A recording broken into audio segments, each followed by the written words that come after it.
This is the broadcast from City Hall, the home of the Greater London Authority. Please stand by.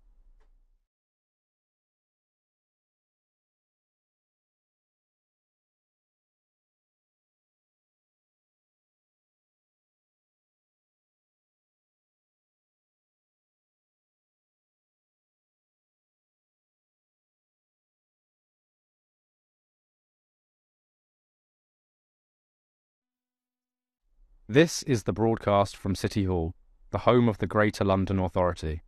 Please stand by.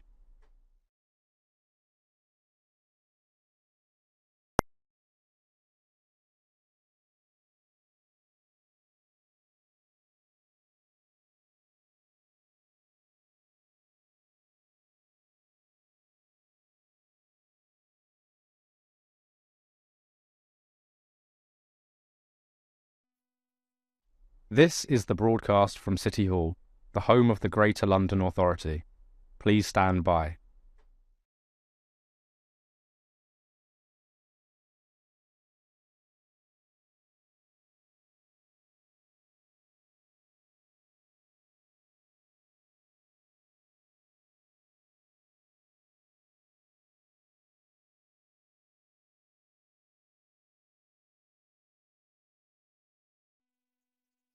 This is the broadcast from City Hall, the home of the Greater London Authority. Please stand by.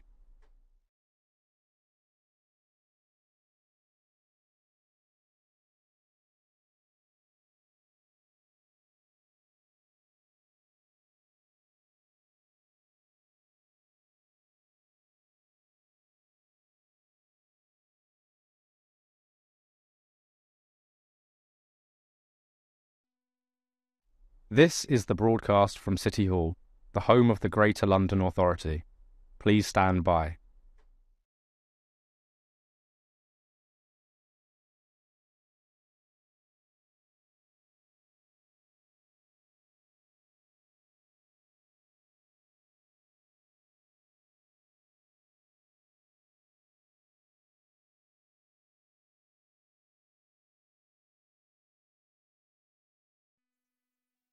This is the broadcast from City Hall, the home of the Greater London Authority. Please stand by.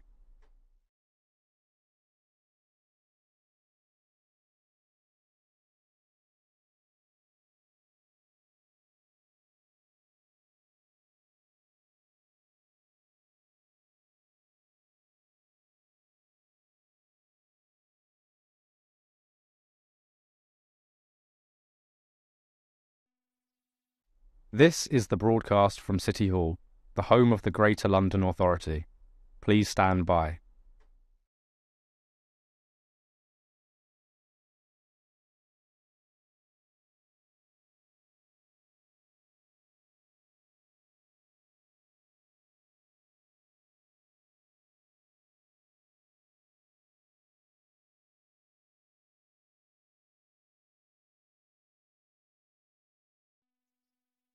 This is the broadcast from City Hall, the home of the Greater London Authority.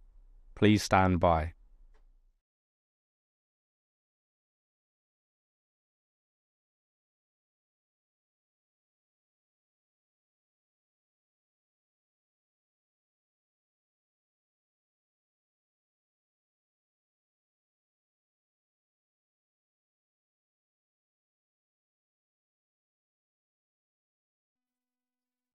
This is the broadcast from City Hall, the home of the Greater London Authority. Please stand by.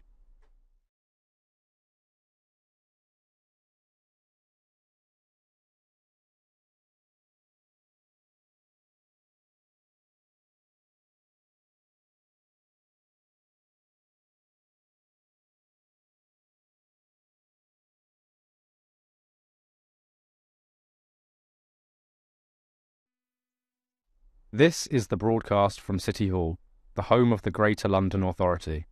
Please stand by.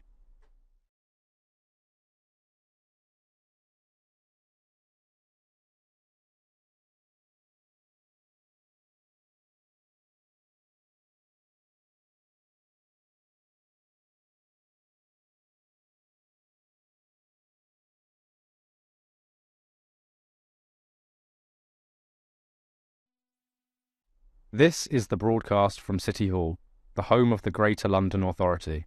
Please stand by.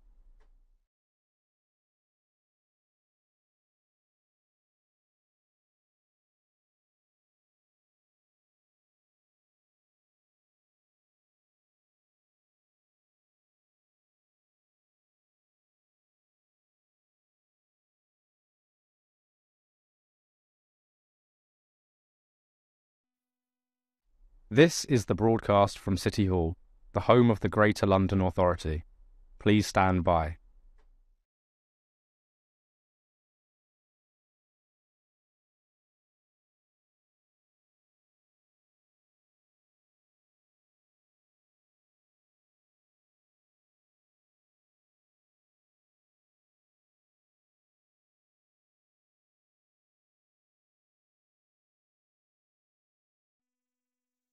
This is the broadcast from City Hall, the home of the Greater London Authority.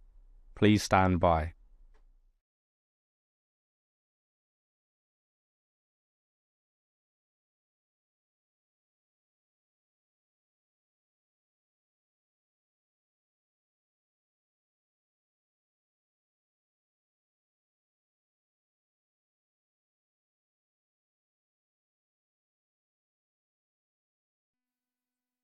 This is the broadcast from City Hall, the home of the Greater London Authority. Please stand by.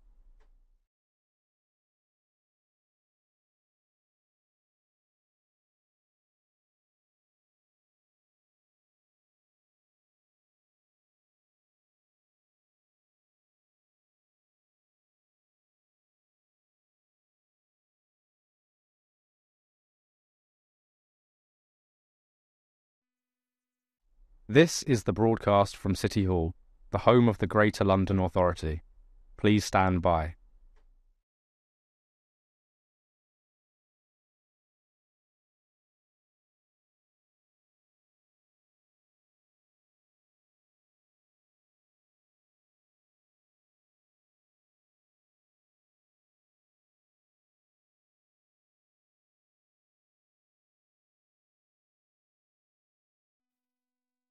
This is the broadcast from City Hall, the home of the Greater London Authority. Please stand by.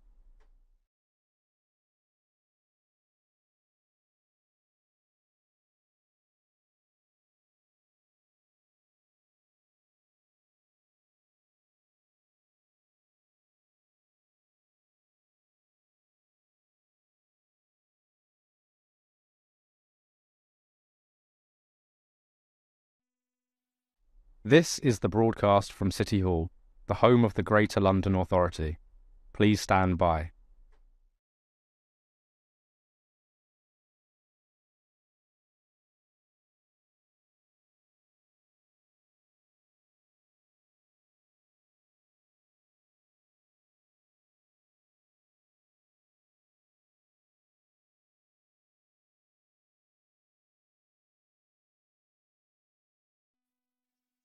This is the broadcast from City Hall, the home of the Greater London Authority. Please stand by.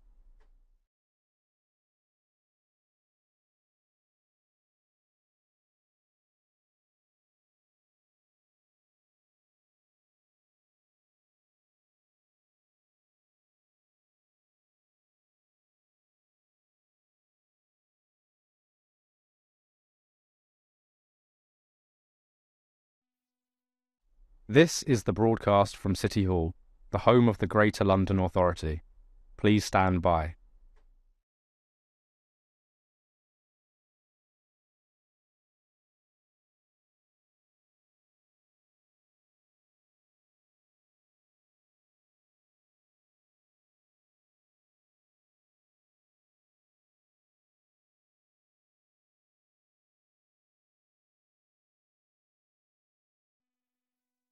This is the broadcast from City Hall, the home of the Greater London Authority. Please stand by.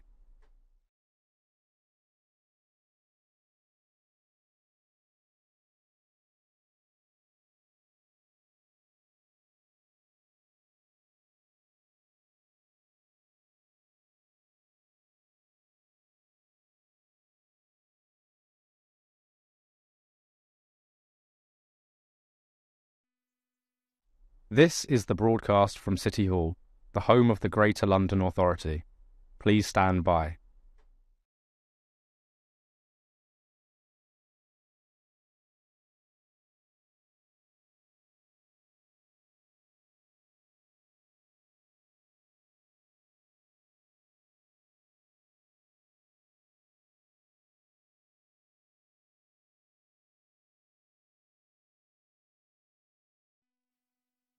This is the broadcast from City Hall, the home of the Greater London Authority. Please stand by.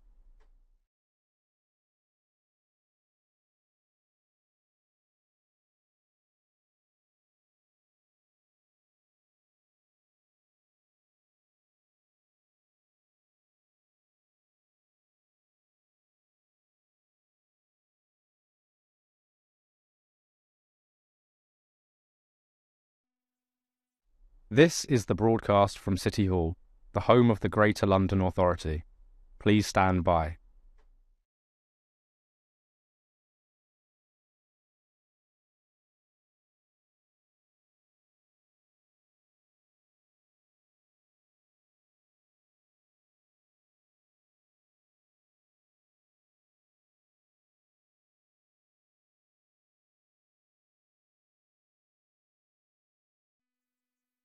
This is the broadcast from City Hall, the home of the Greater London Authority.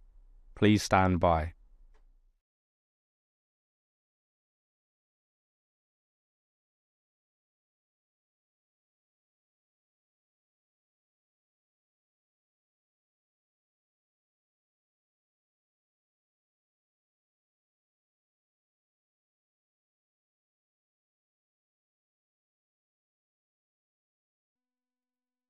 This is the broadcast from City Hall, the home of the Greater London Authority.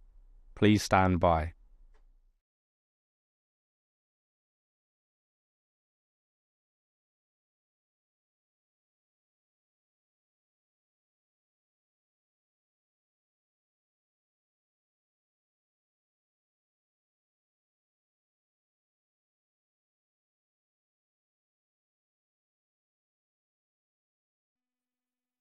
This is the broadcast from City Hall, the home of the Greater London Authority. Please stand by.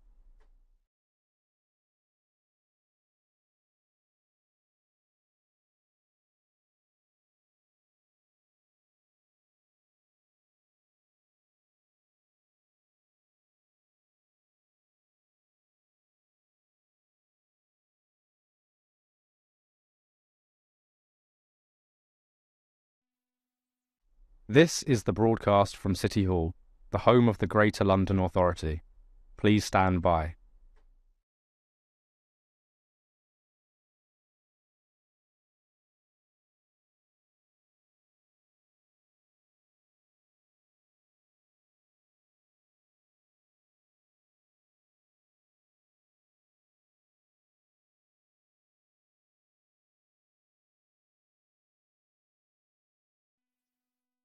This is the broadcast from City Hall, the home of the Greater London Authority.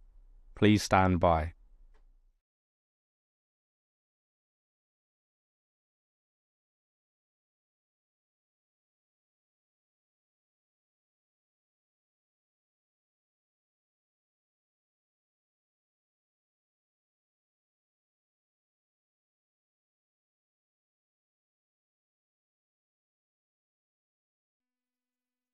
This is the broadcast from City Hall, the home of the Greater London Authority. Please stand by.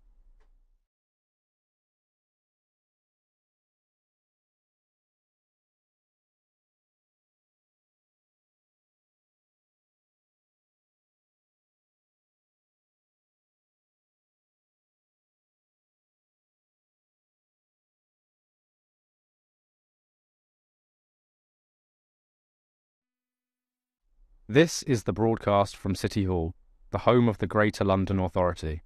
Please stand by.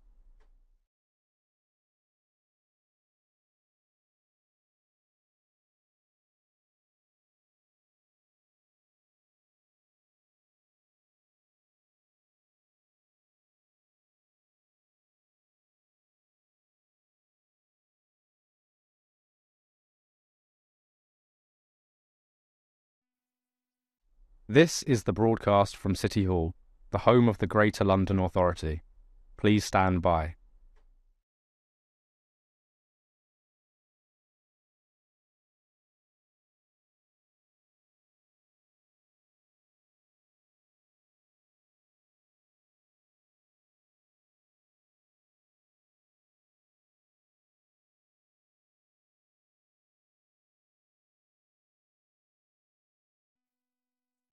This is the broadcast from City Hall, the home of the Greater London Authority. Please stand by.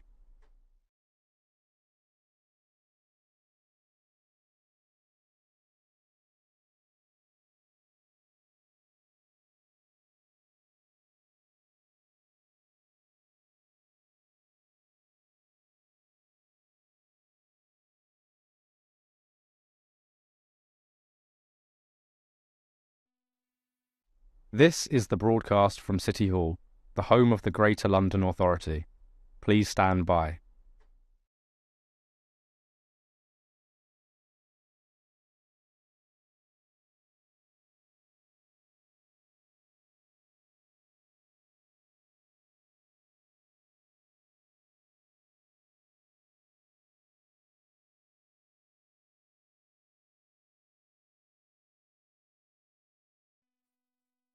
This is the broadcast from City Hall, the home of the Greater London Authority.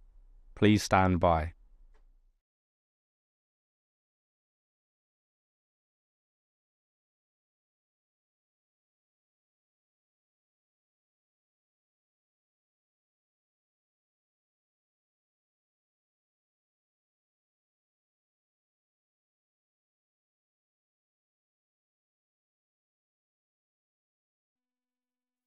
This is the broadcast from City Hall, the home of the Greater London Authority. Please stand by.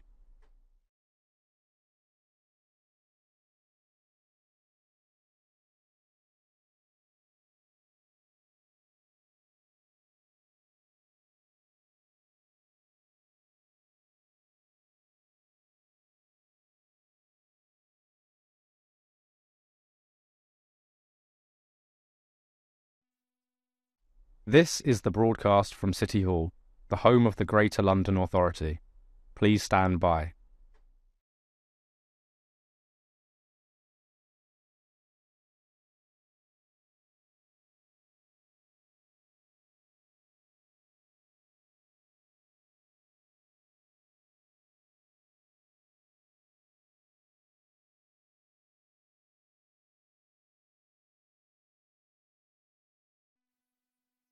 This is the broadcast from City Hall, the home of the Greater London Authority.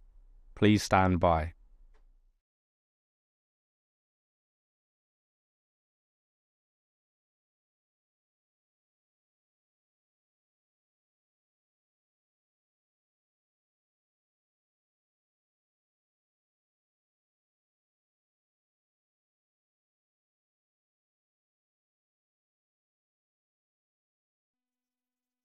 This is the broadcast from City Hall, the home of the Greater London Authority. Please stand by.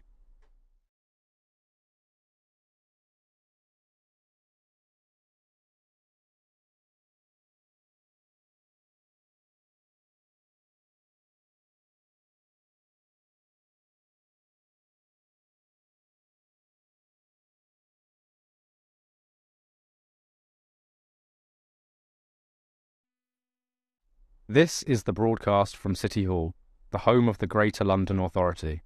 Please stand by.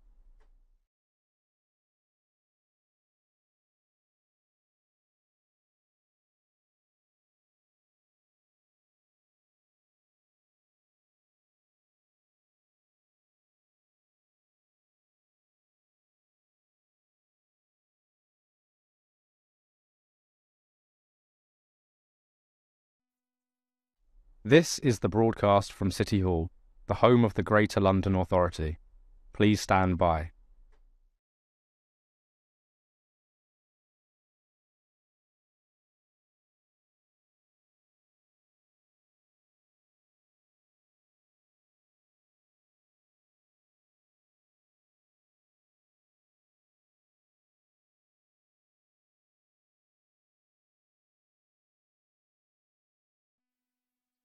This is the broadcast from City Hall, the home of the Greater London Authority. Please stand by.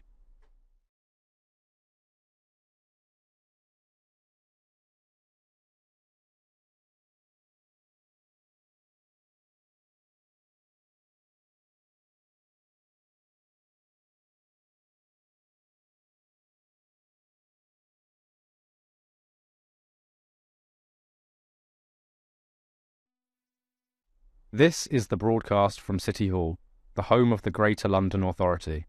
Please stand by.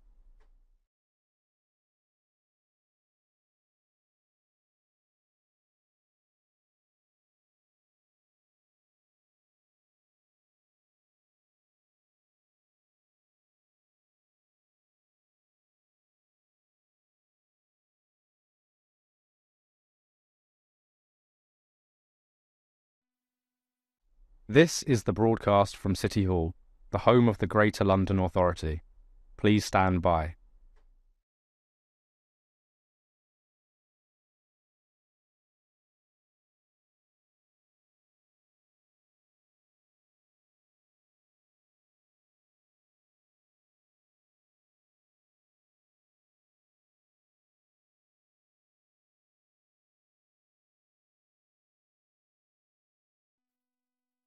This is the broadcast from City Hall, the home of the Greater London Authority. Please stand by.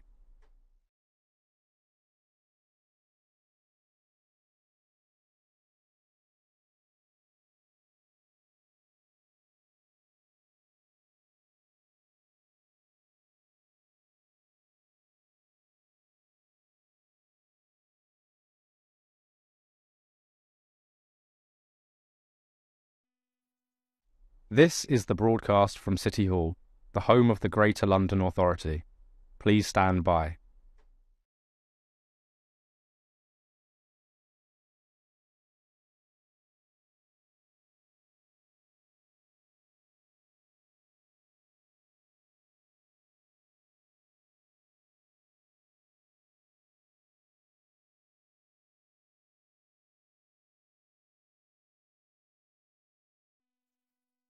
This is the broadcast from City Hall, the home of the Greater London Authority. Please stand by.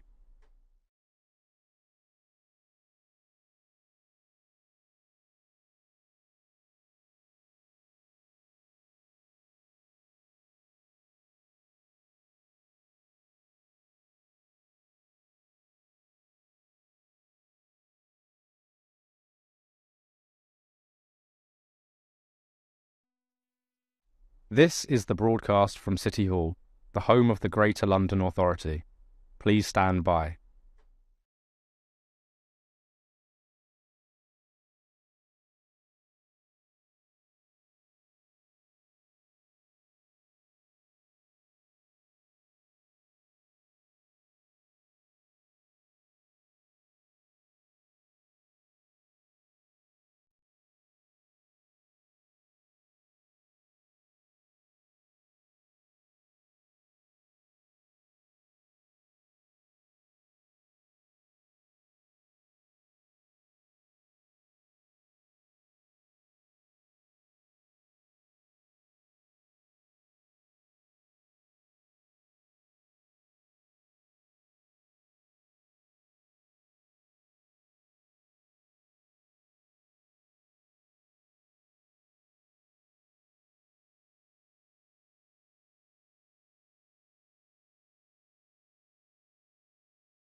Good morning, ladies and gentlemen. Welcome to the Transport Committee. I'd like to welcome officers and public to today's meeting. And the main item for discussion today is trams.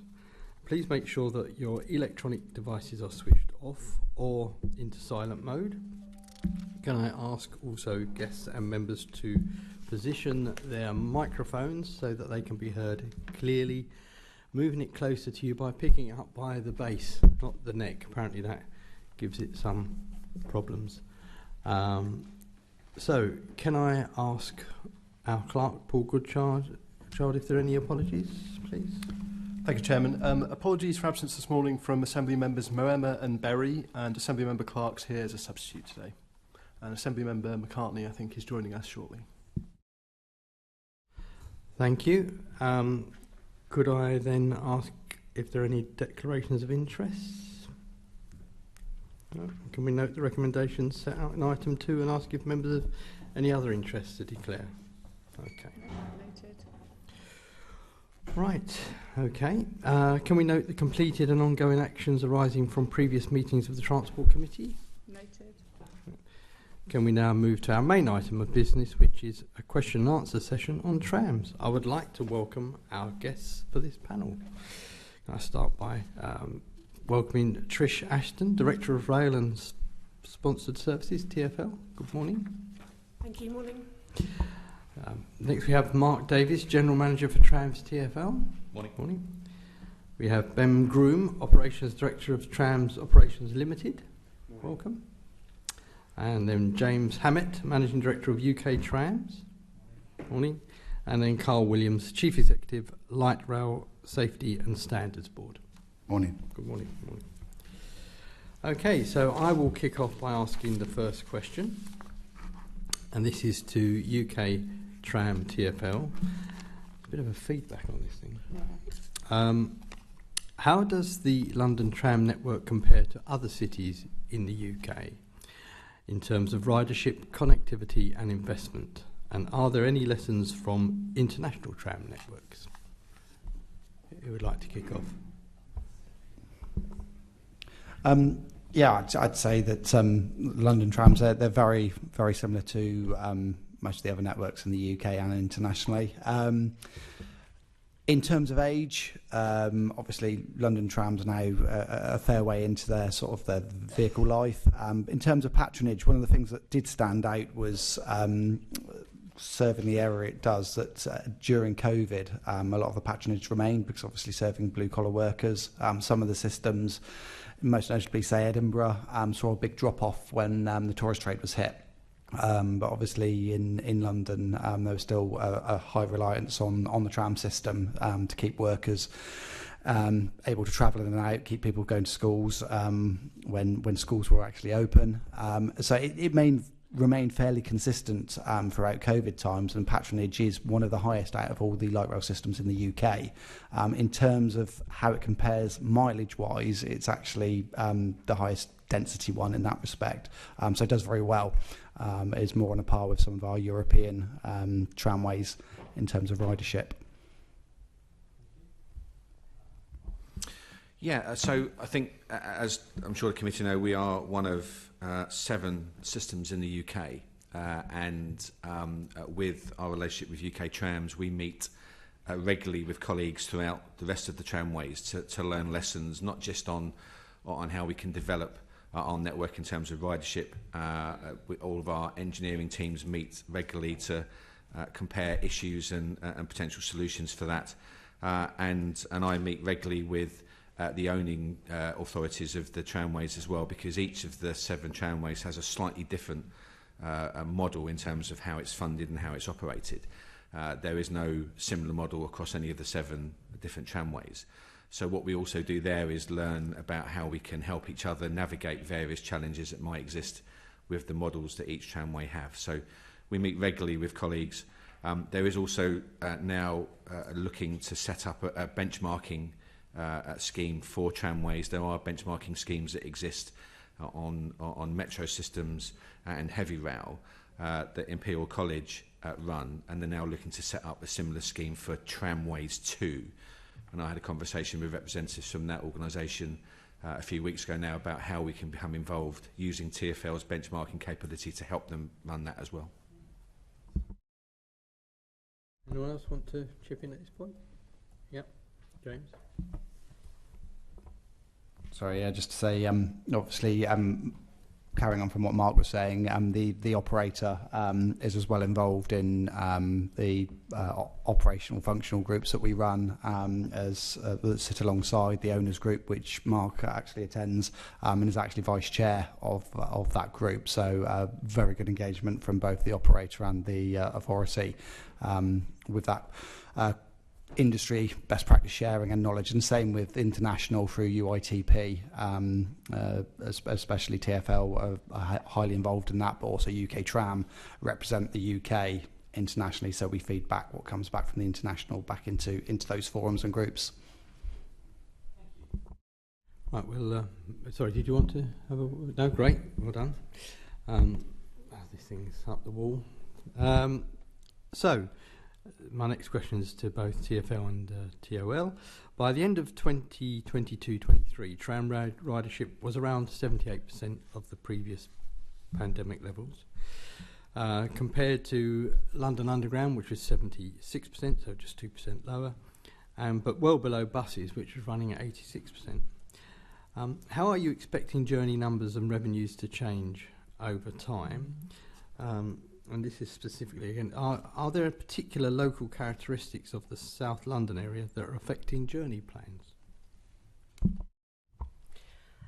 Yep, as you said, when we look across the TfL modes, we see a similar recovery profile. So as you referenced, there's different levels from the different areas. So buses has always had the strongest recovery. And we've had a bit of a geographical split, so as referenced earlier by my colleague, where we've had key workers travelling, so the east of London, we saw strong levels of demand throughout COVID and quicker and stronger recovery. In terms of that recovery, it has, I guess, plateaued a little bit now, where we've seen office workers returning and those levels staying a bit more static. We're expecting, actually, we're reviewing currently, seeing this kind of September back to school. A lot more office and workplaces are kind of moving their offering from a hybrid perspective, saying mandating 3 days per week or pushing that return. So it's going to be interesting to see what that does, but we have seen that flattening of demand overall. As you referenced, South London is a bit different to some of the rest of the network in the levels of transport provision that we have down there. So obviously it's buses and trams in this particular area. And we know actually that in close proximity to the tram stop, the accessibility of the transport network is good and usage is good. But we do recognise that as you move further away from the tram stops, the reliance has tended to be the car. And that remains. So we expect to see the trends stay fairly static. We are pushing to see what we can do to increase ridership. And as I said, a watching brief at the moment, seeing what this September and this increased return to the office holds for us.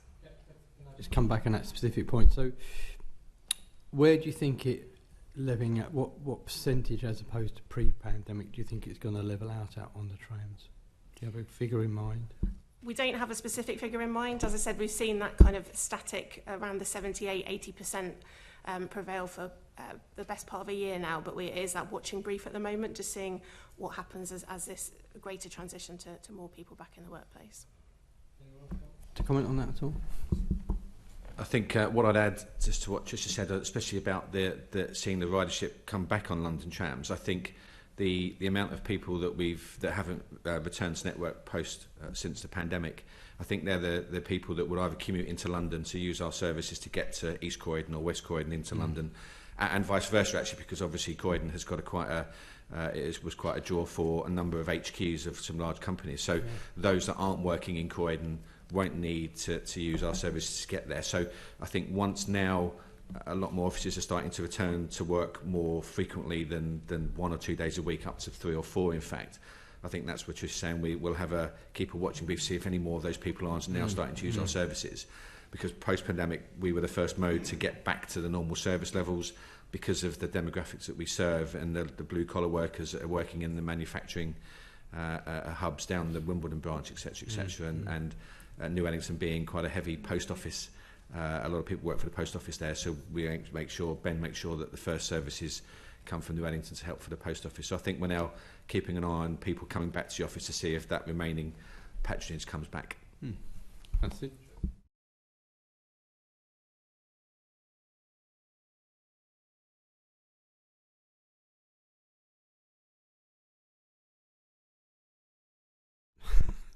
Mike suggests. There you go. Try that. Thank you. Could you maybe share with us some of the possible routes you're looking at to increase ridership, please? Yeah, I mean, I think it's something that we're working with businesses across London as a whole. We've had a marketing campaign recently to try and attract people and remind people of the leisure usage as well. So it is really working on a mode-by-mode basis, looking at the local geography, working with the local businesses. As Mark said, very tuned into kind of some of the business needs, making sure that we're meeting the demands for them, and really pushing that. We've been part of the Croydon Stands Tall campaign recently with the giraffes, if anyone's visited in Croydon. So again, that kind of targeted local focus to really extol the benefits of local public transport as well. Any mic would do. It's on that, just very quickly. Weekend ridership, we've seen on the other modes that the weekend ridership has pretty much recovered to pre-pandemic levels. How is it on the trams? Yeah, I think it's a very similar trend on the trams, and one of the trends that we've noticed is perhaps where people are only commuting into work 2 to 3 times a week, they're more likely to take those leisure trips on the weekend, so that there seems to be that relationship there. So a very similar trend to what we've seen across the other modes. As you said, we're back to above pre-pandemic levels on a couple of the businesses for weekend traffic, but obviously that's still significantly less than we used to see on the Monday to Friday traffic in the peak, so it's a balance. Thank you. Assembly Member Pigeon.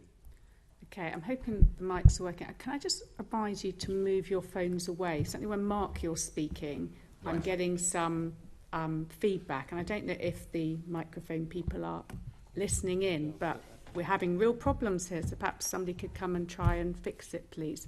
We're just trying to paint a picture to really understand the London tram network. How do trams compare to other modes of transport, looking at sort of cost per mile? I'm a big fan of them, but every time you propose a new scheme, which we'll come on to, they seem to cost a fortune, and then you can double that. So how do they compare in terms of cost per mile? Maybe James, do you want to kick off on that?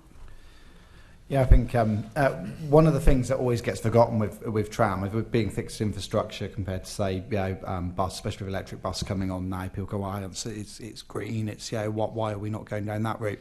Is that over the lifetime of a tramway infrastructure, actually they're quite comparable when you put that over. The trams are designed to last for 30 years. The infrastructure, a lot of that is designed for long-term life. Is that while there seems to be a high initial investment cost, your return on that is actually a lot better over the lifetime of the tramway. So it is very much, you tend to get the new systems, everyone kind of goes, big cost, but actually it needs to be looked at and broken down over its lifetime, and that's when you see the real benefit. And you actually see that they are comparable, and actually the return ratio is actually very good on light rail. Okay, does anyone else want to come in? Ben or Carl, do you want to come in? Because you've got that, step back thought on it. Carl, should we go to you first? Yeah, is it working? Yeah, I agree with what James says. I think the life cycle cost of a tramway is what brings the benefit, and also the permanency. I've been in the tram industry now since '93, in the early days of constructing Sheffield, when that was just a complete brownfield site. There was nothing at post steelworks. Then you see the investment that comes into the city and the area when a permanent asset infrastructure gets constructed, and people are then prepared to invest. So whilst there's initial outlay cost seems high, and there's all sorts of things that go into that. I mean, utility, we could be here all day talking about things like utility diversions and things like that, and I guess London has its fair share of those. But it's that investment that comes over the next 30 or 50 years into the area that helps bring down the cost of the life cycle when you look at it from a business case perspective. And of course, the ongoing maintenance and upkeep of a tramway is reasonably cheap in a lot of ways compared to, I think things get lost that, a bus company, for instance, doesn't have to maintain the roads and things like that, whereas a tramway has to maintain its infrastructure and its rails. But nonetheless, I think when you look at all that, the attraction from outward investment is really quite high once you have constructed the infrastructure for a tramway. And then what's your thoughts in terms of, because buses, as you say, now a lot of them are electrified, and there's that argument constantly, but you're talking about the permanent infrastructures where the benefit comes. But how does the benefits of trams really compare when you look at, bus rapid transit, guided bus lanes, and, all that? Does it still stack up? Yeah, I mean, the infrastructure to build a guided busway costs, obviously, that doesn't come cheap either. And, of course, in the light rail sector, we're now moving towards a very light rail option, like in Coventry. So the challenges keep coming to the sector and to my organisation as well, to look at innovation where the construction costs can come down by using a very light rail solution. And I think also the James probably knows better than me, but the scale of people the numbers of people you transport per hour per direction, and the numbers of cars and things that get off the road, and just the transient movement of people, the numbers are far larger with the tram, which brings the benefit again. So there's newer techniques and whatever to make them lighter, so you don't need quite the same. Because I was always staggered when you see how much infrastructure and road digging there is just to build what looks like something that just goes on the road. Yeah, we're working very closely with Coventry because, I say without getting too technical, as you rightly say, the current construction for a tramway means quite a deep trench. Yes. Whereas in Coventry, the ambition is to be just essentially digging this far down, which would leave an awful lot of things in place and obviously bring down the cost of the original construction. That's interesting. Ben, do you have anything to add on this? Yeah, who knows? You have to hold it down. The light will suddenly appear. I'm so sorry. No, that's fine. To be fair, the guys have pretty much covered most aspects. I think having come from a background of heavy rail into light rail, the opportunities that are in light rail are available for improving the transport across London, it just seems to be something that we do look at and try and improve. Yeah, so we need to look at the Coventry example, I think. And there's James, do you want to add something? I just wanted to add, obviously, when we talk about other electric vehicles, one of the big benefits with tram, because it's steel on steel, the friction, the actual energy it uses to move the people is still a lot more efficient than anything that's on rubber tyres. So your actual cost per journey is a lot less, which puts your passenger mileage cost a lot better than on bus or other transport modes. So it's one of our key wins, while obviously a lot more public transport is going down the electric route. One of the key efficiencies there is still very prevalent to light rail and the benefits. And do you have any figures around modal shift where tramways have been put in place? Because I'm sure I've read before that you put on a bus, you put on a tram, you'll get more people out of their cars onto a tram, whether it's the fixed infrastructure point that Carl made, than you will ever to a bus. Are there any up-to-date figures on that or case studies? I think the latest, it was about 30%, I think, on the modal shift. The latest figures that we looked at when we were doing the research for our strategy that was published last year. It's always been deemed as a great leveller. People will get on a tram that wouldn't necessarily get on a bus, but people that would get on a bus would also get on a tram. So it's seen as sort of the great leveller across people, that sort of possible transport divide. So it's very good in that respect. Lovely, thank you. Let me come to Trish and Mark now. How is TfL managing the current challenges around your tram performance? Particularly looking at punctuality, availability, reliability, because though your trams are popular, you've had some issues. Yeah, we have, and I think there are two aspects to managing the reliability of the service that we have, and I would categorise them as day-to-day issues and a longer-term reliability of the assets. And so, in the first category, we are extremely susceptible to having closures in the town centre. For instance, if something happens in the town centre which requires a closure of the road, be it an assault or something which the police then stop all traffic, we then have to suspend around the town centre and work either side of that. Likewise, if a vehicle was to block the tramway, that's a problem for us. And other things happen, such as recently we had some issues with damage to the wheels that was sustained which meant that on, I think it was the 10th of July, there was something that was found in the embedded section of the track near Wellesley Road, which damaged the wheels of the tram as it passed over, and 23 trams have to be taken out of service before so we could fix that. So that was a big issue that we have to deal with. And I said there are many other different types of day-to-day issues we see. The second part of it is about the reliability of the assets themselves. And so we work really hard to make sure that the trams can be as reliable as possible, to make sure we can get the 28 trams that are needed for a daily service out there. And as these assets are getting older, they're becoming slightly more unreliable. And we're working hard to make sure that we have plans in place and appropriate renewal plans to replace ageing bits of the assets, but also improve the reliability of the ones that are on there at the moment. And so they're the two main things that we're doing in terms of challenging to keep our service as reliable as it can be. But you talked about vehicles blocking the tramway. Are there particular locations, roads, where that's a problem? And are you putting in measures to try to ensure... Yeah, so there are a couple of main locations. So those that are aware of the town centre, George Street and Church Street are the main areas which we operate through, where we either have delivery vans that are parked just slightly the wrong side of what we call our swept path, i.e. what's the path that's safe for the tram to travel down. And so we work closely with the police and local authorities to make sure that any parking restrictions are enforced robustly to avoid that. We also have instances where, again, recently, where a car drove onto our track in the Reeves Corner area. So as you leave Reeves Corner, there's a viaduct. We had a car that drove 150 metres on our track without realising they were on a tramway, which takes some doing, to be honest. Going up the... Yeah, they just got to the foot of the flyover before their car got stuck and couldn't go any further. And so that suspended our service for about 4 hours, whilst we had TfL's EIU to drag the car off. The BTP are actually prosecuting that driver for driving without due care and attention. Good.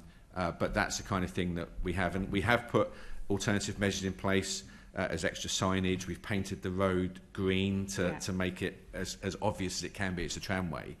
But unfortunately, people just sometimes don't see it and carry on. So George Street and Church Street are our big locations, and Sandilands, where it transitions into the off-road section as well. We have cars they follow sat-nav blindly, unfortunately, and take that turning as opposed to where they should be going left or right. And we put as much signage up as we can, but unfortunately, if someone is following the sat-nav, then they tend to ignore the road signs, unfortunately. Kind of frightening that they're not actually looking at the road, which is... well, I think the guy on the flyover had a shock when he saw a tram coming towards him the other direction. I think that woke him up pretty quickly. Wow, thank you for that. Goodness me. Reliability in Q1 of 2023 was 93% of scheduled services operating, and obviously your target is over 98%.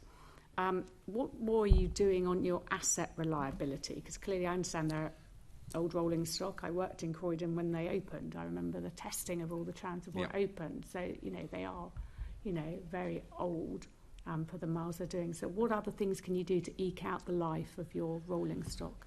So what we're doing is we have, as you know, we have two different types of tram. We have the ones that were operated when the system first opened, and then we have a slightly newer set, and each of them have their own reliability nuances, let's say.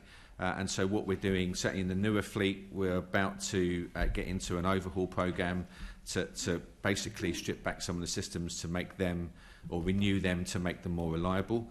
On the older Bombardier trams that have been around since the system opened, there's less to go wrong on those systems compared to a newer tram because of their age. But we are facing an ongoing obsolescence issue with stuff that is beginning to just be too old for the modern market. And so we are having to search all places to get various bits and pieces, and if we can't find them, we have to then re-engineer them. And so take one that we do have and go out to the market to say, we need you to build some of these because we've got these trams for a few years yet, and so we need to keep them going.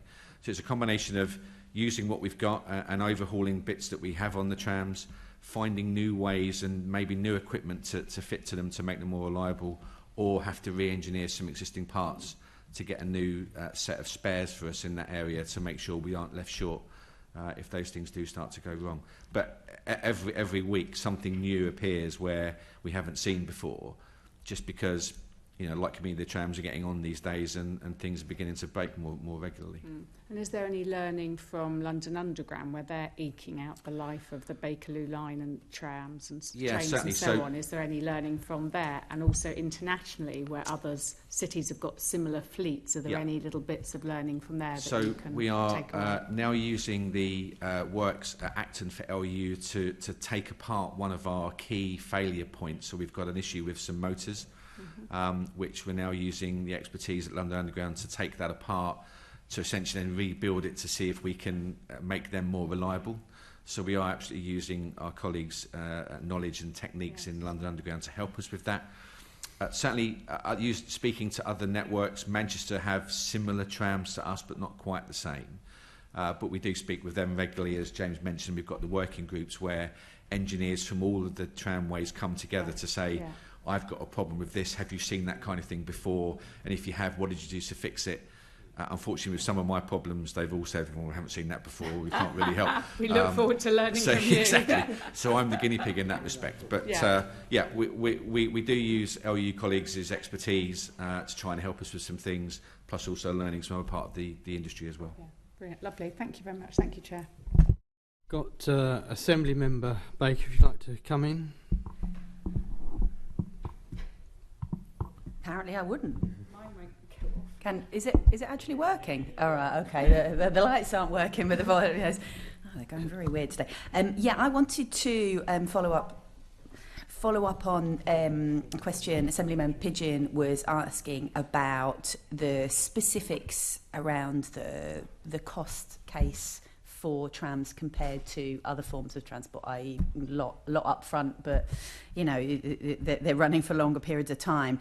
To just ask about any other specific aspects of where the case for trams is slightly different. And I want to say that I'm asking this in a sort of theoretical sense. We're going to ask you about specific plans, you know, where there might be suitable in London. So please, if you could keep it theoretical. So it's like when we're looking at the need for transport improvements, upgrades in London, what are the sort of indicators where it's needed where trams might be an option? What's the specifics of the transport cases? Because obviously we can move more people, we can move them quicker. You know, does that make sense? Where would you say right now the answer's a tram? Also, I presume we need the space for it as well, because there are some places you won't get them. But yeah, just it'd be great to hear your thoughts on that. What we've done within UK Tram, within our Centre of Excellence, we've got what we call a roadmap and a pre-roadmap. So when you're looking at your transport needs, you might expect me to sit here and say you want trams everywhere because we are promoting trams. But actually, no, we want trams to be successful. We want it to be the right solution for the transport issues that you've got. So we've actually developed the roadmap and the pre-roadmap that takes you for a fairly simple steps, you know, where you get to the point where it goes, you don't need a tram, or you need something else, or yes, this fits the criteria of a tram, bearing in mind you can go from very light rail, as we were saying, like the Coventry small lightweight vehicle, right the way down to sort of tram train as an option. So it's a bit like when you say, it's a bus. Well, actually, is it a minibus to a double-decker bus?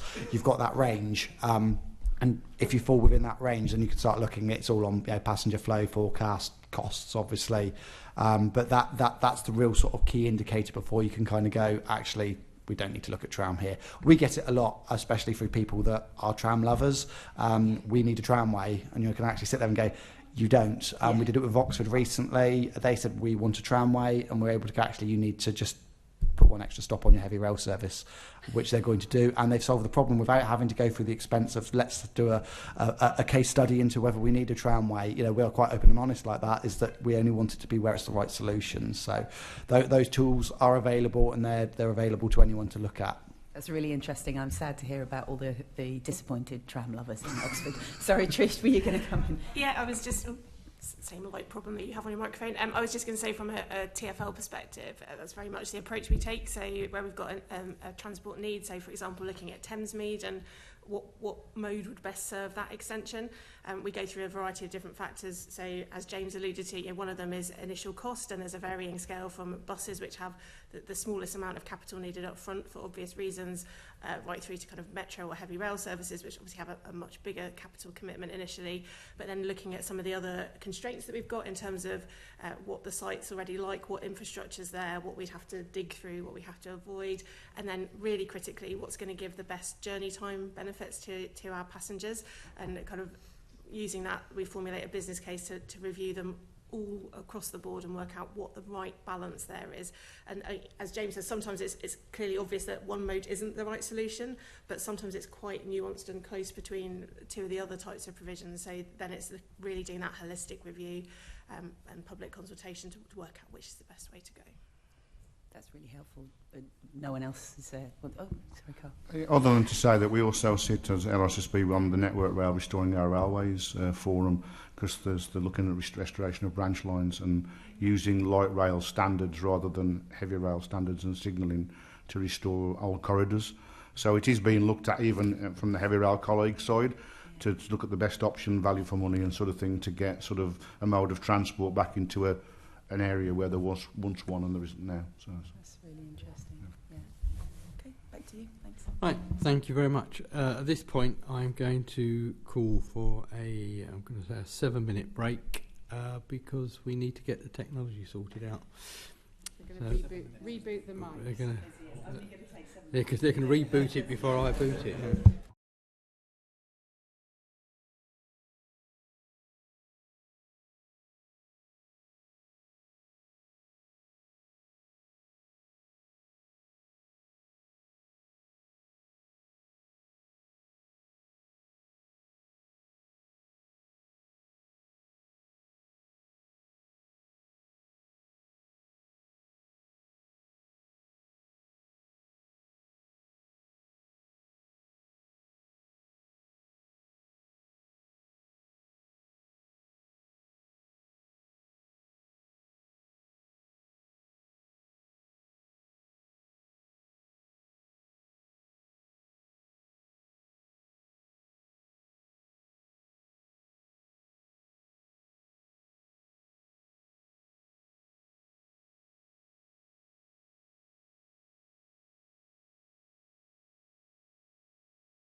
Can I just ask that you just check the hotspots on your phone?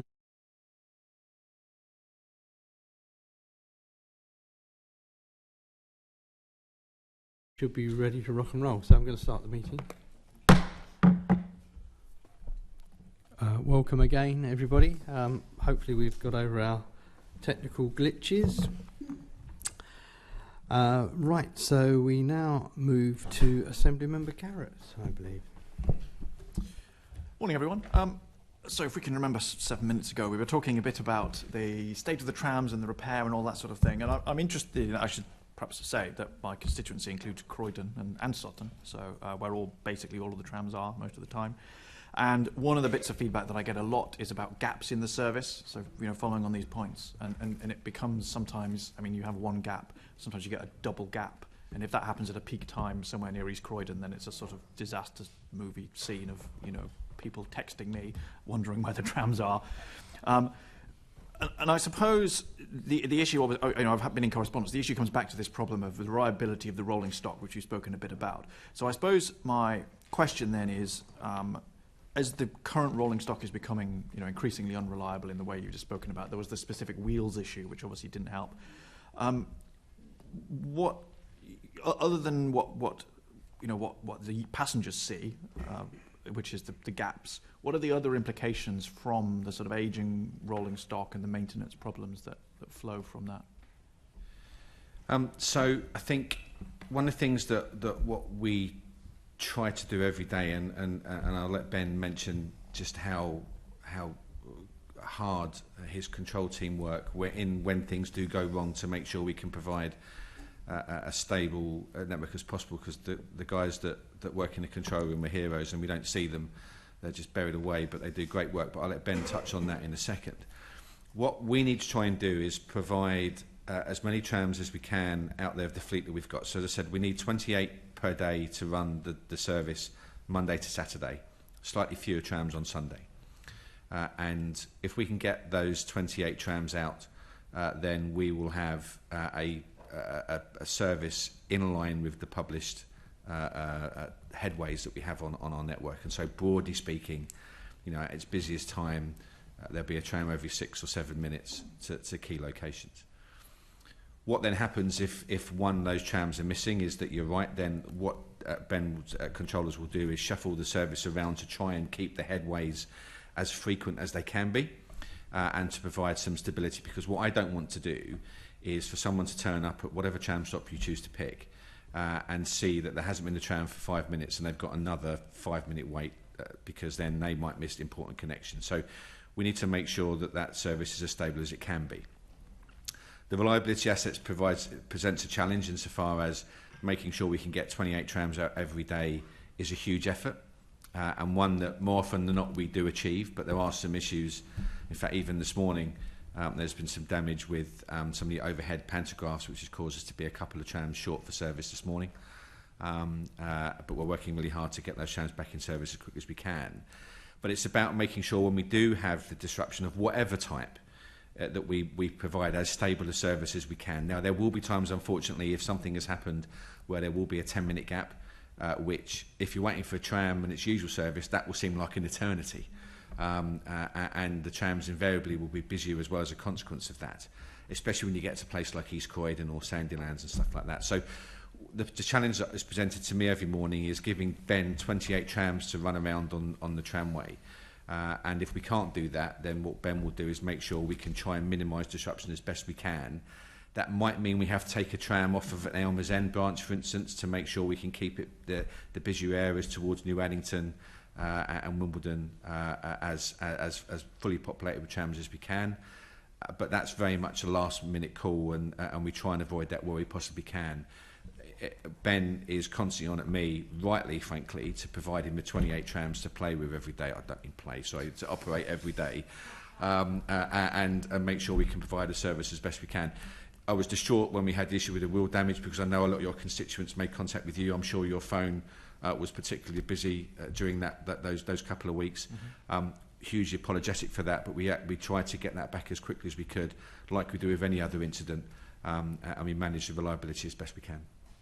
So in terms of the 28, just to understand the sort of margin for error, what's the total number of vehicles that you have, and so how many can be off the track to still do 28? So at the moment we have 35 trams in total. However, a couple of those are out long-term stop. For instance, last week we had a lorry reverse into a tram at Crown Hill, which has caused some structural damage to that, so that's going to be out for a number of weeks, unfortunately. We have one other stop tram that again was damaged when a car went through a red light and hit the tram at speed and derailed it. Down a gravel hill, it was at I can't remember the name of the crossing now. It's near that area, yes, certainly. That damaged the bodywork such that we had to get some significant welding and repair works done to that tram. Hopefully we get that tram back in service at the end of this month. And we have one other tram which has suffered a crack to the underframe, which is currently being rebuilt at a depot in Ilford. And hopefully we'll have that tram back later this year. That crack is probably due to its age of the trams. We constantly check everything to make sure we haven't got any others, and we haven't found any other cracks on any other vehicles. But that tram will also be in service, hopefully, by the end of the year. And so of the 28 that we need, there'll be a tram out of service every day because of maintenance requirements. So that takes up to 29. We then have some project work going on at the moment. So, for instance, fitting correct side door enabling equipment to the older trams.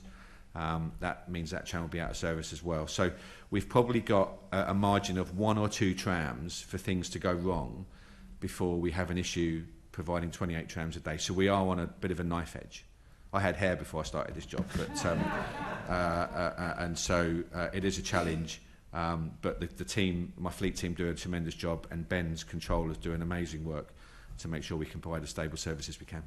So actually then the 2 trams that you're talking about, the one that the car, I think it was a black Audi if I remember rightly, that was quite a while ago, wasn't it? It was like it was about 18 months ago. Yeah. So that's going to be back in soon. The other one that you're talking about with the frames back in soon. So actually that probably nearly doubles your daily margin. So that does help a lot, just those 2. It does. However, we have got some, I mentioned earlier on, we've got some overhaul work happening which will take a tram out of service as well. So almost as soon as we get those trams back, we may have to take one out to make sure we can keep the correct side door enabling project going, plus also the future overhauls we're going to need to use as well to make sure the trams are reliable. So actually then probably the let's call it the medium term, next year or so, is probably going to continue as it is now, in the sense that it's quite close, and if there's if you come in the morning and there's a tram that's got a problem, then potentially that's a serious, that's now a gap rather than just a service problem. It could be. As I say, more often than not, over the last few weeks, we've managed to achieve 28. There's been a couple of times where it's been 27, which doesn't have that much of an impact on the service.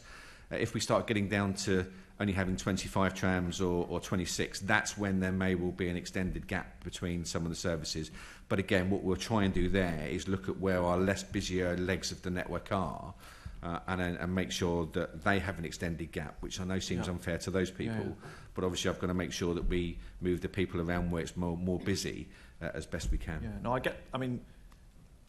I mean, that's a rational choice to make in the circumstances that you're in. I suppose the question I'm really interested in is, at what point are you not having to make those trade-offs? So what point do you think you get to a point where you can every morning turn up and feel pretty confident, not just more often than not, but pretty much every day, 30 days out of 31, let's say, you feel pretty confident that today we're going to easily have enough trams because we've got enough and 1 or 2 spares. Yeah, I think when we get these 2 long-term stops back, then I think we'll have some more certainty around about where we are. I was more certain until we had the lorry reverse into one last week, unfortunately, which has sort of given me a bit of a headache, frankly. And so we're working quickly to see how we can get that tram back as soon as possible. So if we get that one back, plus the one that was involved in the derailment 18 months ago, then that will give us a bit more stability on a daily basis. Okay.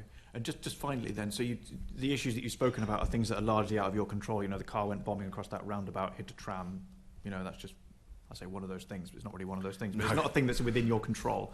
And equally the lorry reversing. So I suppose my other question was about the age of the rolling stock and whether particular rolling stock suffers more problems. But it sounds like actually that maybe isn't the key problem, and it's just that you're on a knife edge, and so any random thing happens, which could happen to any of the newer or the older trams. I think the reliability terms, the older Bombardier trams are weirdly slightly more reliable because frankly there's less things to go wrong on them. The newer trams are the ones that present the challenge to our fleet team. But you're right, inevitably failures happen, and there might be a motor that goes today or a converter that would go wrong that we couldn't have predicted and didn't see, and then it depends how long that tram takes to get back into service. Invariably there is something that will go wrong, but we do have a 24/7 fleet team at the depot ready to repair those sort of things, and more often than not when we do get a failure, we do have enough of a spare holding to be able to deal with that. The risk is if something goes pop that we haven't seen before, then it might take slightly longer for us to fix it. But invariably, if we do get an in-service failure, we are lucky enough that we can normally repair it the same day. Yeah, I mean, I think that's my concern, is that your business as usual is on a knife edge, and so all of these random things that are just, things that happen quite easily push you over, isn't it? It could. And I said, once we get these long-term stop trams back, then we will have a bit more resilience in order to play with every morning. Yeah, thanks very much. Thanks, Chair. Thank you very much. Okay then, so we can now move to Assemblymember McCartney. Thank you, and I think my question is probably for Trish Ashton, and it's around financing. Do London's trams have sufficient and sustainable funding for track renewal and new rolling stock? And I note from TfL Commissioner's report in February of this year, it stated that TfL have completed an early market engagement to inform a procurement strategy. However, funding for replacement trams has not yet been established. So obviously there's two halves to that question around the track renewals and the rolling stock. As Mark has mentioned, in terms of the track renewals, we have ongoing kind of asset management strategy across TfL, across all of our businesses, and we look to prioritise that to make sure that we're putting the money where it's needed, to make sure that we're able to run safe and reliable services across all of our modes. So from that perspective, and it all then rolls into the business planning process, which is what we're undergoing at the moment. So I can't give you absolute clarity on the second part of your question because we're still ongoing in the business planning process, but essentially we lay out the asset management strategy for each of the modes and what we need to do in the year ahead, and that's what we're doing for the track replacement across trams, and there's a big programme already in the planning for the year ahead on that one. In terms of the tram reprocurement, and Mark's been more actively involved in this, so I'll hand to him in a second. As I said, we're currently in our business planning process, so there's money in this year's budget for that market engagement, but in terms of the need in future years, we're still working through that and determining it, and very happy to share that detail with the committee as we go through the business planning process. But Mark, did you want to come in with a bit more detail? Yeah, I mean, I think certainly in the tram procurement process, what we've been doing is a lot of work prior to being able to place an order, so making sure the specification of the tram is correct, making sure it meets all of the prevailing commitments we've given with regards to length of tram and what that might look like, and making sure Ben and his team who will be operating the tram are comfortable with that. So we've done an awful lot of work prior to us being in a position subject to funding for us to be able to place the order for new trams. So it's exciting work, and we're looking forward to seeing how that develops. And certainly we're doing as much as we can up front prior to getting confirmation of whatever funding is available for new trams. Just on terms of renewals of assets, what I would say is there's an awful lot of work that's been done recently around the Mitcham Junction area for track renewals and drainage renewals. That's a particular area that we suffered with a lot of flooding. And so we've completely renewed all of the drainage in that area and the track and the points. And we've got a huge programme of works next year at Easter and later in the summer to renew the track in the East Croydon area and also in the Sandilands area too. So there's a lot of work being done for renewals on track, which is a thing that unfortunately causes disruption because the tramway is then closed for a period of time. But I think the disruption that's caused in that short space actually hopefully will then be negated by a more reliable service once that new asset is put in place. So there is an awful lot of work being done with some closures coming up next year for renewal of tracks as well. Thank you. And can I just clarify, the track renewal and then the new trains, does that come out of, if you like, TfL's existing budget and what you're planning for, or will you have to go to government and ask for capital outlay as a separate funding package? So in terms of the renewals that we've carried out and are planning to carry out next year, that's within our existing envelope of funding that we have. New trams is subject to, say, Trish's funding discussions that we're having at the moment. So the money for that doesn't currently sit in TfL's budget, but that's what we're aiming for in terms of our spending review and budget planning for it round. Okay.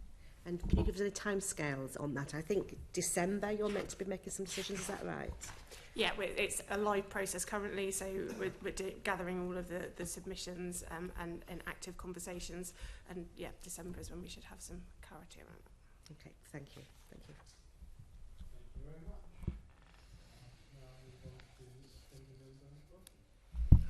Thank you, Chair. So we've been talking about replacement of existing rolling stock and renewal of existing tracks.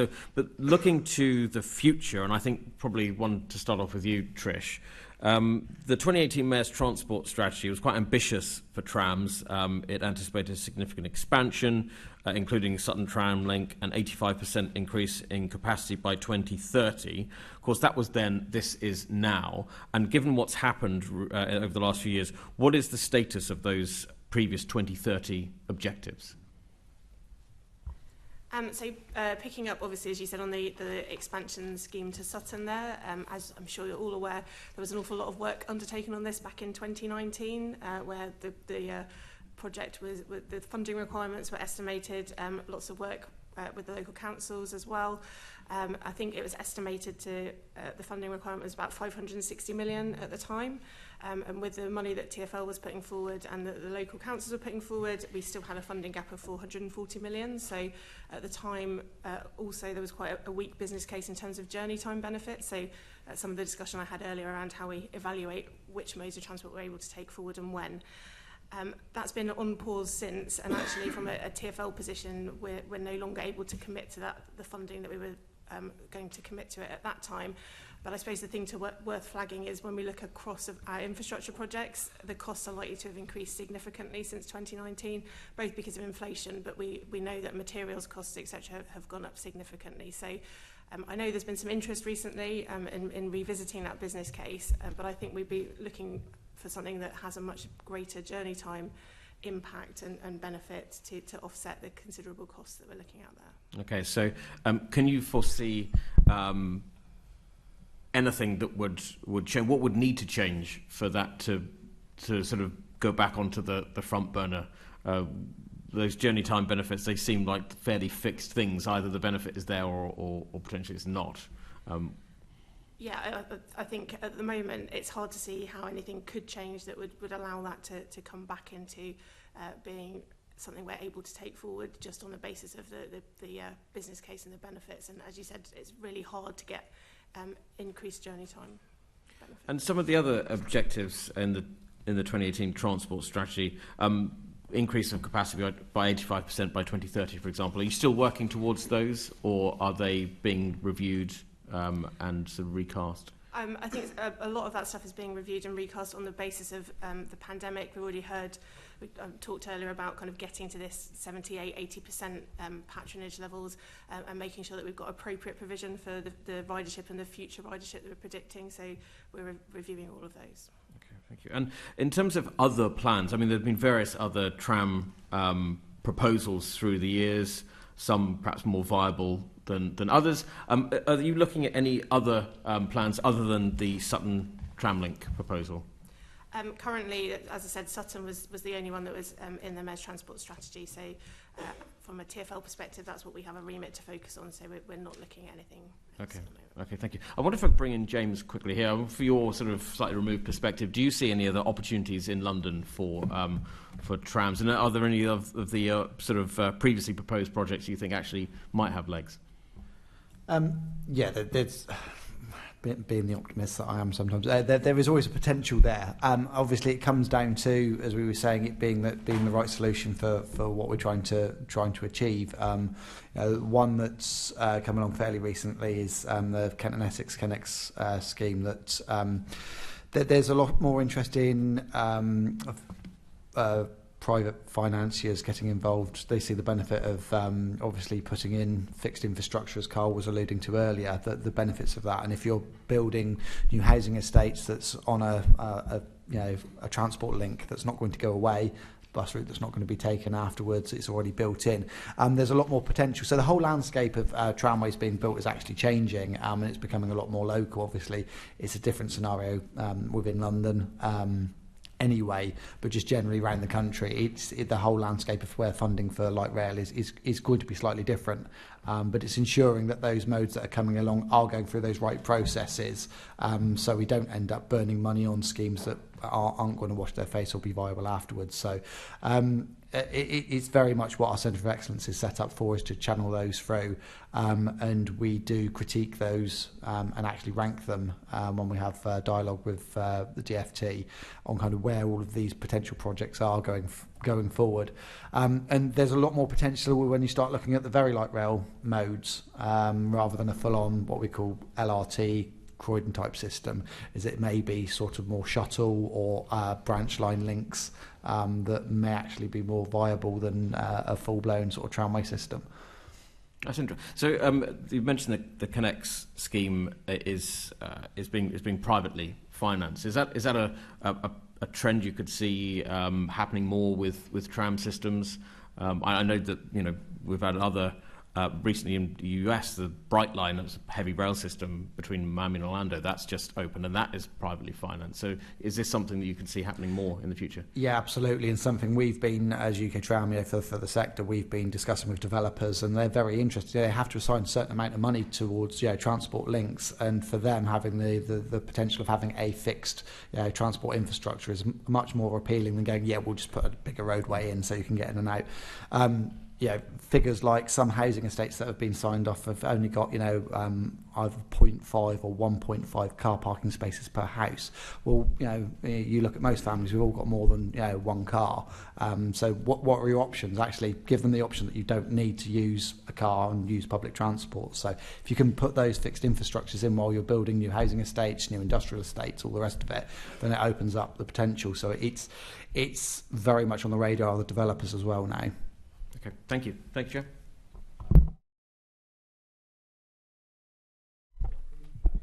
Never had a green flashing light. But I just want to quickly ask Trish, if you don't mind. The authority in Havering, they're making a big thing about doing a feasibility study for a tram in Havering. Is that on your radar at all? It's on my radar in so much as I've heard of it, but as I answered before, from a TfL perspective, we're here to kind of enact the Mayor's transport strategy, so it's not something that we're focusing on. Thank you. Just getting into that a little, there's lots of reserved routes that TfL have for future road schemes that might not be funded. There's one near where I live that they'll be taking at some point the overground over from Barking Riverside. They've reserved a route. There's no funding for it. Not going to happen, this side of my funeral. But it's there. It's there as a reserve route. Are you saying that there's no tram possibilities in London? I don't mean ones you're working on, and I understand that you devote finance to particular schemes, but is there anything sitting on a shelf waiting to be pulled out should the financial situation change? I think we're always evaluating routes, and as you said, in some cases we've got reservations for future, because as we know, land is tricky in London, so once you've given up the rights to that, you can never revisit it. But so there's lots of schemes that we have reviewed that we've looked at in the past, which we could revisit should the opportunity arise, but nothing specific. Nothing specific? How can a tram not be specific? I can't reference anything specific to your question. So we obviously, as I said, have looked at various schemes in the past. We do have all of the data from anything that we've looked at historically, but we're not actively working on anything. So you've still got probably on your shelves the Ealing tram, the ill-fated Ealing tram. Is that still buzzing? Is that still around for any future consideration? As I said, certainly we've not been doing any work on it. Yes, I get to the bit about the... I just wonders what's in those dusty shelves of TfL for pulling out at the appropriate moment, but it looks like we're not going to get to review those. Have you got a list of them? I don't have a list. Well, I would have thought there must be a list of, reserved routes, possibilities for the future. Isn't there? It's something I can take away and have a look at Please and do. reply to you. Please do. I appreciate that. Thank you very much indeed. Thank you. If you could let us know what you know. That's very helpful. Okay, so that finishes the first part of our session. So we're now going to move on to tram safety. And I'm going to look to Assembly Member Baker to kick off. Thank you. No, I would never literally kick off. Just some initial questions around safety to Carl from the RSSB. Can you describe what the role of the Light Rail Safety and Standards Board is, and how does it work with operators and Transport for London? Yeah, I guess you all know there was no centralised safety and standards body pre-Sandilands. A bit similar, there was no RSSB pre, I think it was Ladbroke Grove.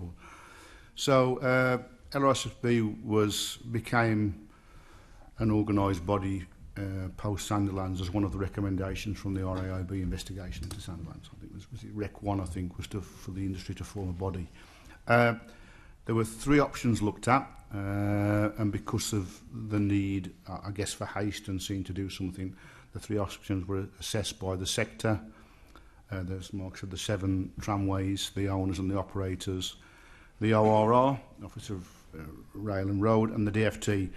And because of the way funding was to be allocated, the organising the body underneath the umbrella of the parent company of UK Tram was seen as the best option for the sector to get something off the ground and working quickly. So that's the arrangement that we now have. We have a parent company who is our sole shareholder in UK Tram. LRSSB submits a budget to the DFT, as the UK Tram. We're on a 3-year funding cycle at the moment, and the DFT look at that and kindly give us, it's essentially a 2/3, 1/3 split. So at the moment we get 2/3 of our funding from the DFT, and we get 1/3 from the sector being the owners and operators, and in the case some owners pay both sides of the sort of levy or the licence fee, if you like, not a licence but the membership fee, and in some cases the operator pays their half and the owner pays their half. So then we have a working budget, and like I say, we're currently on a 3-year funding cycle that's due. The current funding cycle is due to expire in the summer of 2025. We're working with colleagues at the DFT for the future funding proposal to try and get something, if you like, in perpetuity forever, because obviously we all want to see a safety and standards body for the sector. I've been in the sector 30 years, and to have a centralised body I think is essential. Because prior to the being in LRSSB, the 7 systems or the 7 cities had built tramways obviously to exacting safe standards, but there wasn't a centralised approach, and that brings into it as well, not just the previous part of this meeting. A centralised approach helps budgeting and financing and economies and things like that as well. It's not just about safety, it's about building future tramways in a standardised way, whether it's very light rail or it's the light rail as we know it.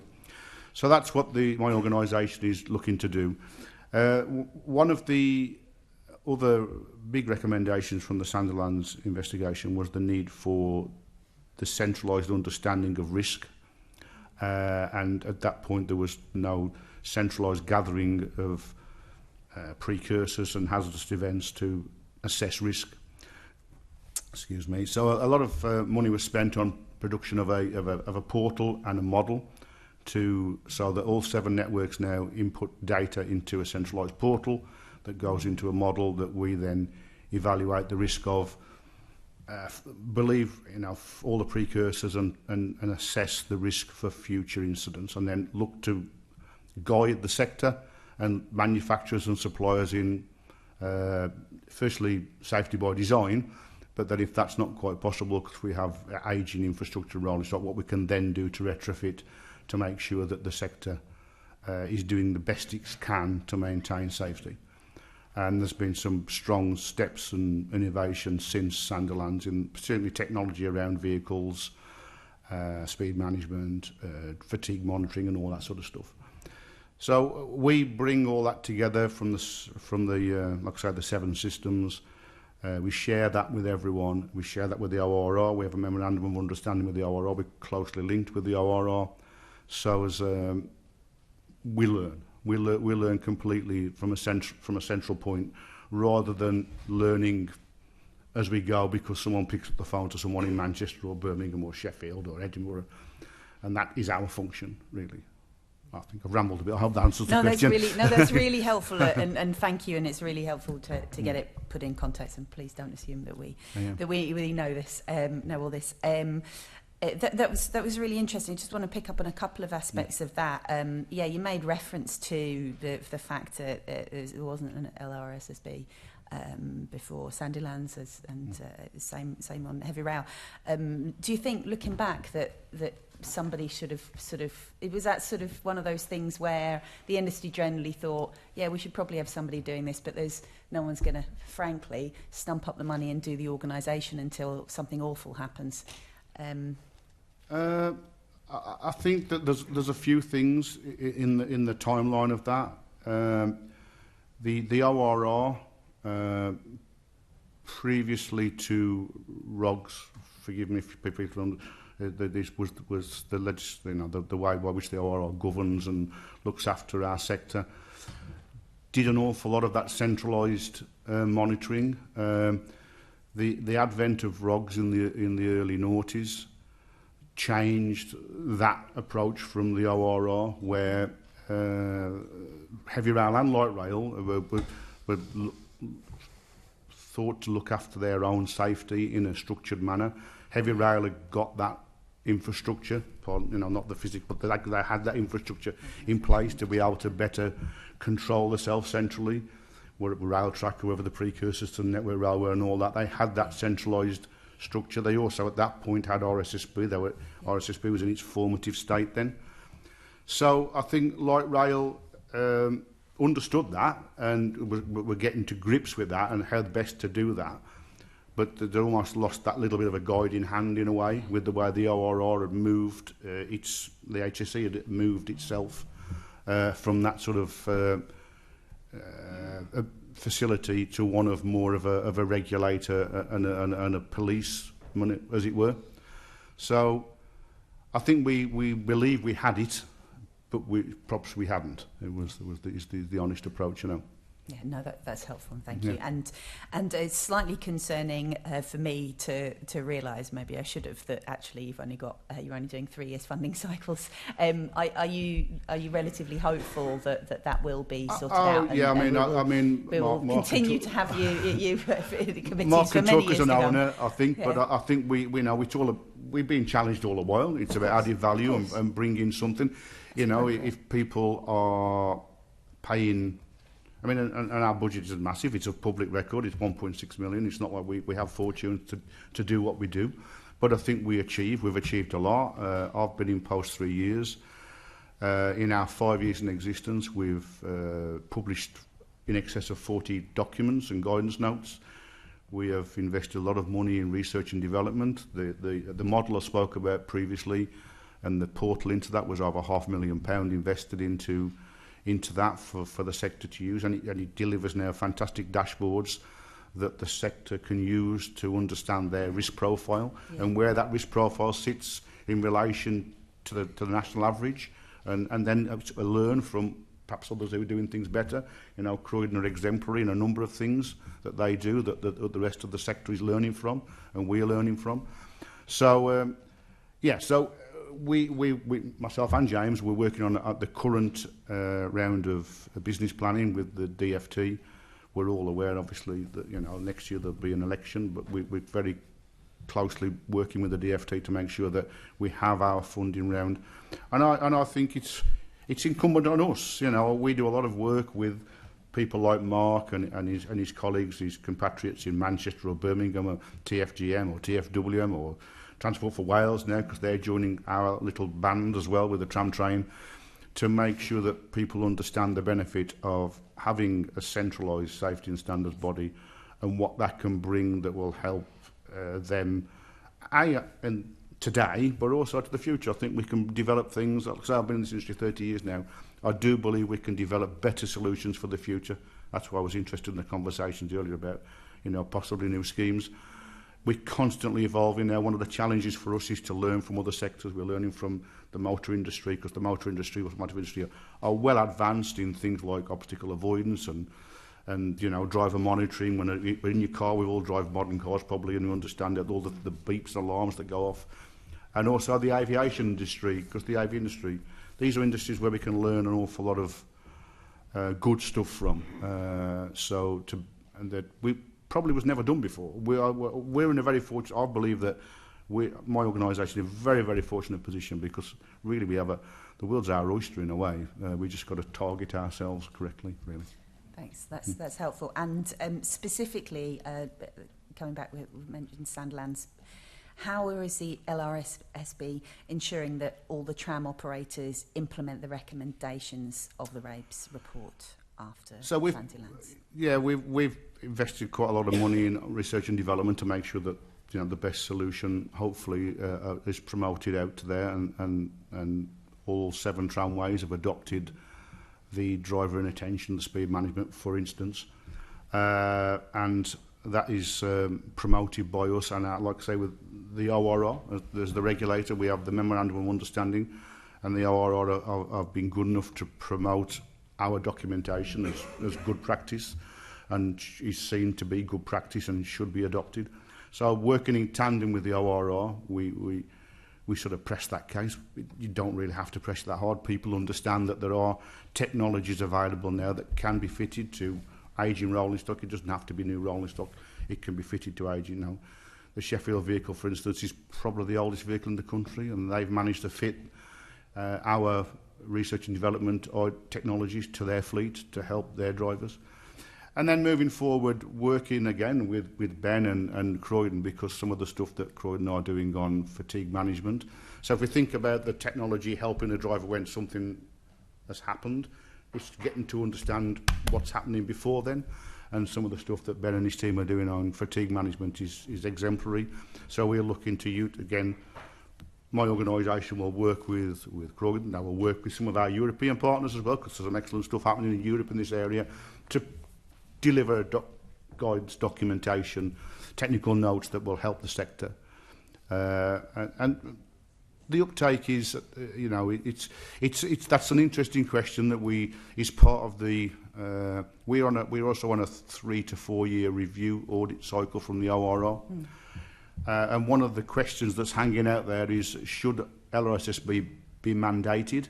Yeah. Or should it just be voluntary? And it's a very interesting question, and I'm on the fence. I jump from one side to the other depending, but I truly believe that if we can prove our worth, I believe we've saved the sector circa £20 million for sort of £3 or £4 million invested because of the work that we've done. If all 7 tramways would have had to have gone off and done this work individually, it would have cost a fortune. We're doing that for the 7 now by learning from Croydon, from learning from Manchester, learning from Europe, learning from America as happens. Somebody mentioned America earlier. America doing some phenomenal work on light rail.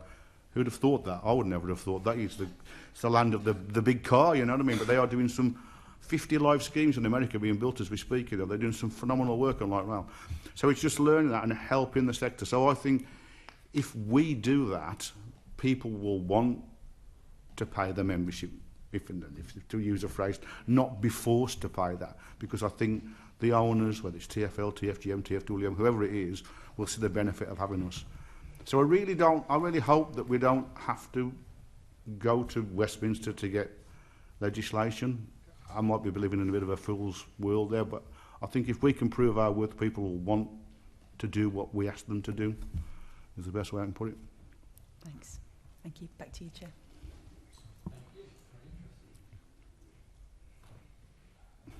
Yeah, I'm back online. Great.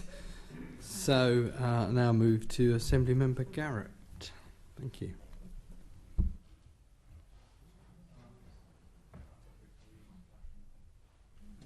Oh, there we go. Yeah, so when I think about tram safety, I suppose I'm thinking particularly about, you know, the 7 people who were killed and the 19 people who had life-changing injuries. Some of those families I've met, some of those individuals I've met, you know, people who are now missing an arm as a result of that, who are not in the fatality list. So it's a very real, tangible thing, not a sort of theoretical thing for me. And we have an annual sort of memorial event in November down in New Addington, which is to this day very well attended. Thinking about, we've just had the court case, which has taken, I don't want to go into why, but anyway, it's taken a very long time to get there. And we've just had, that has concluded over the last year. So I wondered what you think we've learnt from the Sandilands court case specifically, rather than the RAIB stuff that had been in place for a while. And what would you tell us about that process? Perhaps if we start with TfL. What did the court case do in particular, do you think? Yeah, thanks. So I think, first of all, look, we'll never forget what happened in 2016, and our thoughts remain with the families and friends of the people that were tragically killed or indeed suffered life-changing injuries. So, and like you, I attend the memorial service every year and intend to do so again when it comes up in November. So I think you're right, we've learnt an awful lot of lessons from not only the investigations that happened, so you know you are aware of all of the things that we've introduced post 2016 in that regard, and now subsequent to the trial, obviously the sentencing remarks contain some things in there which we have to learn from, and we continue to do so, and that's not just for us in London Trams, that's across our industry.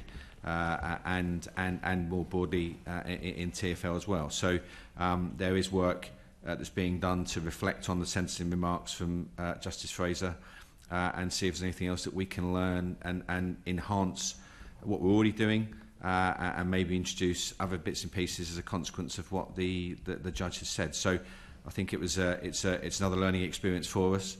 I sat through all of the trial as well in person and attended the sentencing remarks as well, along with the Commissioner and other senior members of the team, and so we are fully committed to learning from anything that comes out of the sentencing remarks that we can do to further improve the safety of not just the Tram network but all of our networks. Yes, I mean the sentencing remarks that you've mentioned I was going to come on to. I think the thing, I mean they're kind of devastating. For those on the committee who haven't read them, I would really highly recommend reading them. They're not that long compared to some of the reports that we have, and they are very readably written. The thing that comes across, I think, that I get quite angry about is it's not the specific things. You know, I've had meetings with TfL before about the specific things, the automatic braking and all of these sorts of things. I think it's the totality of complacency and negligence that comes across. You know, so and it's the culture. This is the thing that really bothers me. And I suppose my question is, in terms of the cultural issues that get identified, what's changed? And just to sort of bring out, well, they're not really highlights, but for example, the lighting in that section. So you've got this long straight section in a cutting with bridges. It's dark when the crash happened. It's very early in the morning. The very fast section of the route coming into the very slowest, very tight, dangerous bend. And for years, I think in 2008. A high number of lights in the Sandilands tunnel were not working, and then all the way to 2016 they're still not working, and that's obviously a contributing factor to the fact that drivers just disorientated. Again, in 2008 you've got a senior engineer who says we need some more signing here, we need some more signage here so it's clear to drivers what's going on. Never done. You've got a speedometer on the vehicle that's reading 10 kilometres an hour slower than the actual speed of the vehicle, so it's going 10 kilometres an hour faster than it says that it is. It talks about route hazard assessments and route safety assessments, which perhaps would have flagged up the fact that there's the the lack of lighting and the tight bend and the lack of signage. The last one that was done was in 2005, so more than a decade before, and there's a whole series of management safety review panel meetings from 2013 to 2015 where it's constantly minuted that something will be done about this, and all the way up to and including the day of the crash, nothing was ever done about that. So I'm not talking about any one of those individual things, which I'm sure you will tell me have changed. What really bothers me is a culture of an organisation that has those people's lives in its hands that for like 8 years can have a large number of faulty lights and not fix it. So how has the culture that leads to those problems changed since? Yeah, so I think Ben can talk about how what he's done with the work to change the culture within the operator as well. I can assure you and the rest of the committee that the things you've mentioned that didn't happen prior to the crash in 2016 have all been addressed. And so specifically the issue about risk assessments and Carl mentioned earlier on, there's now a fully comprehensive risk model that's in place that looks at these things in huge detail. Every year we carry out a review of that model. It takes 3 days to look at it specifically. We review hazard events more regularly than that as well. And so the whole way that the risk modelling is looked at on our tramway, and frankly, if I can say, the whole of the light rail sector has changed considerably since 2016. Likewise, whenever things are reported, we fix it as quickly as we can. The lighting, for instance, in fact, we actually, in the last couple of weeks, we had an issue with the lights not actually in the tunnel, but actually on the embankment after the tunnel. They became defective, and we've looked at that. We've now installed some temporary lights whilst we can work out a fix for a permanent one. So I think every point you've made is completely understood, and listening to it in the sentencing remarks was very difficult to hear. I can assure you, and I said, and everyone else, that the culture that was in existence today deals with the things very quickly to make sure that we don't have an issue where there is a fault that's outstanding for too long, or we don't consider a particular event as something that couldn't happen. That just simply doesn't exist today. And you have my assurances that we have learnt not only from all of the reports that were done into the accident, but also reflecting on the sentencing remarks for the prosecution that happened a couple of months ago as well.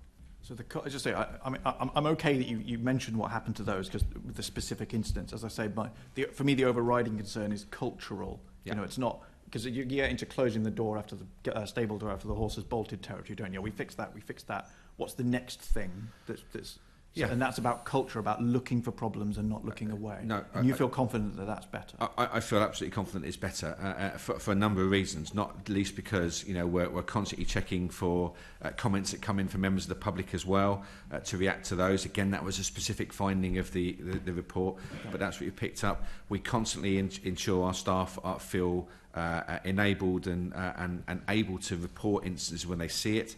I'll let Ben talk about the just culture introduced in Toll in a second. But absolutely, I'm confident that the culture that exists today allows our staff to report things without fear or favour, to make sure we can fix things as quickly as we are able. Well, so that was actually the final thing I was going to bring up from the sentencing remarks. So there was the incident 9 days before where another tram went on the exact different driver, different tram, same location, and the tram was up on 2 wheels, and a member of the public emailed in to say that she felt it was a sort of near-death experience, which we now know it actually was.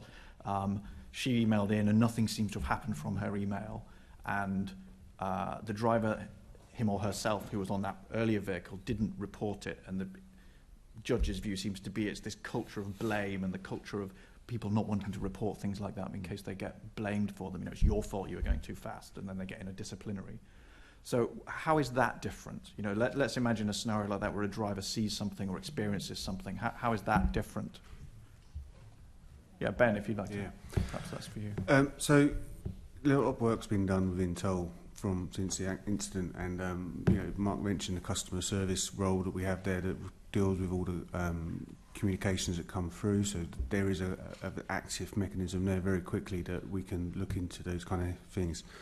I think for us as an operator, it was about how we have a culture where it's, there's an error and a violation. That was something that was perhaps missing, and everybody saw everything was a violation, so that was introduced very early on.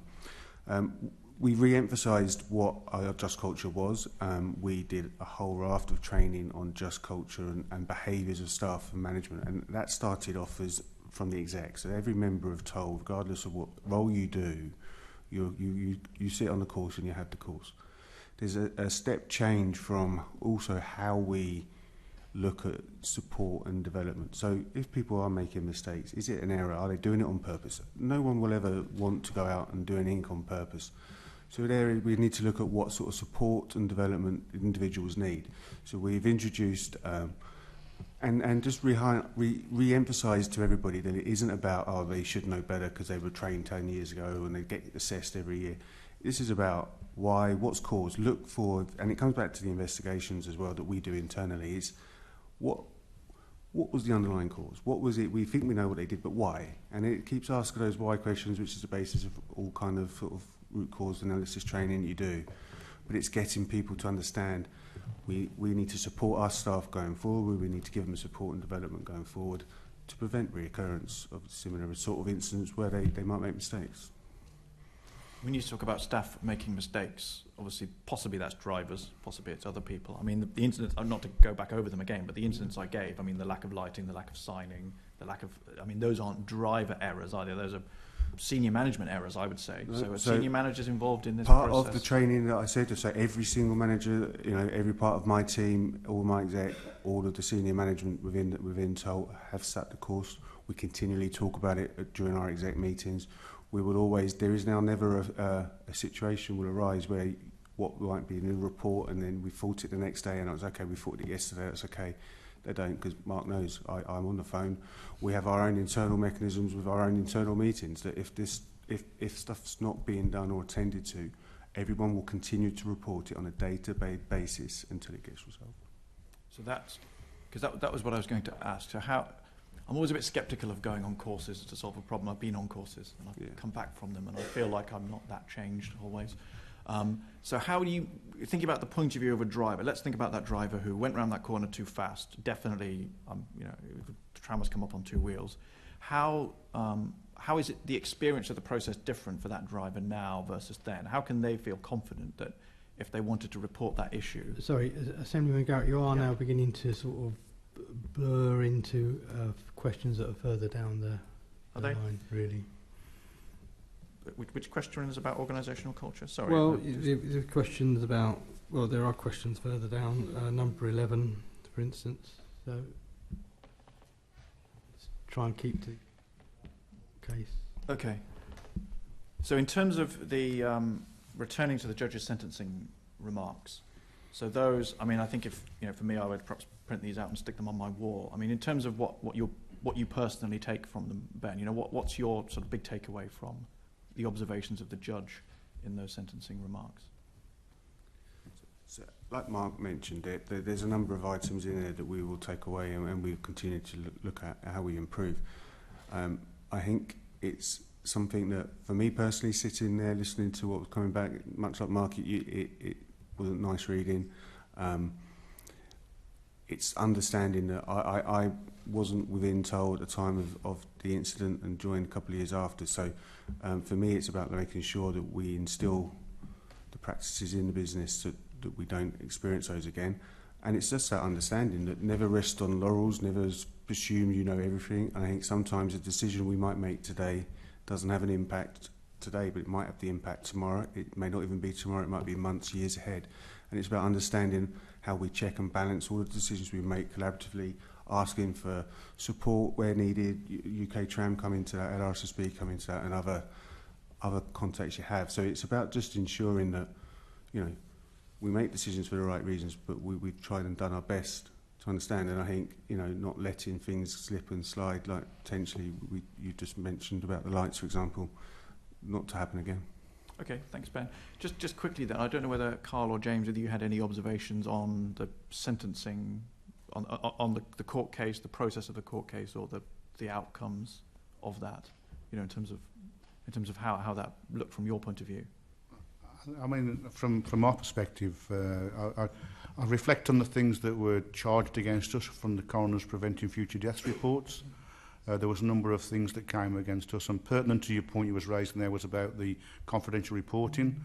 So we work closely with CIRRUS, for the people who understand CIRRUS, for the Confidential Reporting Agency, and produced some documentation material and did a large campaign for all of the sector really about the need for confidential reporting. But I think the thing from the sentence remarks that was sort of touched on briefly, and Mark mentioned it with the reworking of the model. So, some of the things that perhaps hitherto prior to Sandilands wouldn't have maybe sparked the thought process that things do now. So every tramway sits down and it is an exercise for 2 or 3 days to re-look at all those smallest levels of minutiae of precursors that may lead to something. Because it's incumbent on us to then take those the sort of extremely low frequency, extremely high impact events and try and perceive those if we can, and how we can help the sector to stop those. So I think, yes, you're right what you mentioned about 8 days prior and 9 days, well, whatever that was. I suppose that's that quick it happened, but at least every year management teams and senior management teams from around the country at every tramway sit down with my team and look at absolute minutiae level of detail, like I say, have we got all these precursors in? Are we seeing other things come through confidential reporting lines, through just cultures that need to go into the precursors? I forget it, there's 70 or 80 precursors we've got. We have 70,000 entries into the model that are being churned out all the while. And so I do believe, and I can't talk obviously intimately for Croydon specifically, but I do believe that senior management teams in the organisations now understand that. They sit in that room for 2 or 3 days every year. And then we give them a dashboard that says, well, actually, you're doing quite well, or actually, you're doing quite poorly. And I think just one last thing I'll close on is that up until recently, and I don't know whether it's the case or not that's brought this to forefront of people's mind, the pitch was always against the industry average, and actually the industry's now said to us, no, actually, we don't want that. We want to know we're all happy to know what each other's doing, because if someone is doing better than us, we want to go and pick up the phone to Manchester and say, how are you doing that? Rather than just be pitched at an industry average. And I take that as a great sort of pleasure that people, an encouragement that people want to know what the best in class are doing, rather than just what's good enough. So I think that's my answer. A positive, benchmarking against the best. Yeah, against the best rather than just an average, yeah. So in terms of, just quickly on the precursors, is this the business about the accident triangle where you've got things that are very frequent and low impact at the bottom, up to serious fatal accident at the top, and you drive down the stuff at the bottom and the expectation that the stuff at the top then won't happen, hopefully doesn't happen. Yeah. Okay, thank you very much, Carl. I don't know if you wanted to add anything on that, James. If not, then... Yeah, I was just going to say, I think, from what Carl was saying, it's changed the way the industry approaches it, but there was always the focus generally on the, you get a lot of like slips, trips and falls, the focus was on that, but actually that's not high impact. It's just changing the way the industry's approached, that understanding of risk, and that's something that is seen across the whole sector. So, that's just to reiterate what Carl was saying there, and what both Ben and Mark were saying. It's not just within TfL and toll, it's across the whole sector. Okay, thanks very much. Thanks, everyone. Thank you, Chair. Thank you. Moving now to Assembly Member Clark. Thank you, Chair. I'm just going to pick up on several issues that Assembly Member Garrett touched on. Overall, are you confident that the tram network in London is safer than it was in 2016? That's to you, yeah. Yeah, absolutely. We said earlier, technologies. A lot of the technologies now that have been incorporated, adopted, not just by Croydon, but by all tramways, they weren't being looked at before. Advancements, as I said, in the automotive industry and things like that. And we've gone talking to those industries and producing guidance, and people have readily adopted that. So, without question, yes. Okay. And we talked about culture a great deal, and I think culture it's key, because if your organisation has cultural faults, it feeds right through. But apart from culture, what has been the most significant change? Is it technology, or have there been other changes made? I think certainly from a London Trams point of view, I think you're right, culture is part of it, but driving technology has been a huge benefit. I think unlike heavy rail, if you look at tramway safety, it is akin to a bus on rails. And so whereas trains, mainline trains, have various signalling issues, safety issues, etc., that didn't exist on tramways.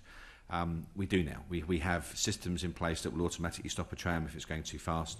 We have driver inattention devices. So technology has been a huge drive to make the tramway safer.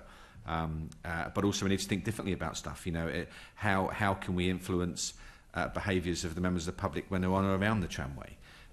You know, our highest risk at the moment is collision between car and tram, as highlighted by the lorry reversing the other week, or the guy on the viaduct. You know, so it's about actually making sure that the technology is most up to date and learning from other industries, but also how we can influence other people around the tramway to act in a way that won't put them in a position of danger, but also make our job slightly easier in being able to operate a safer service.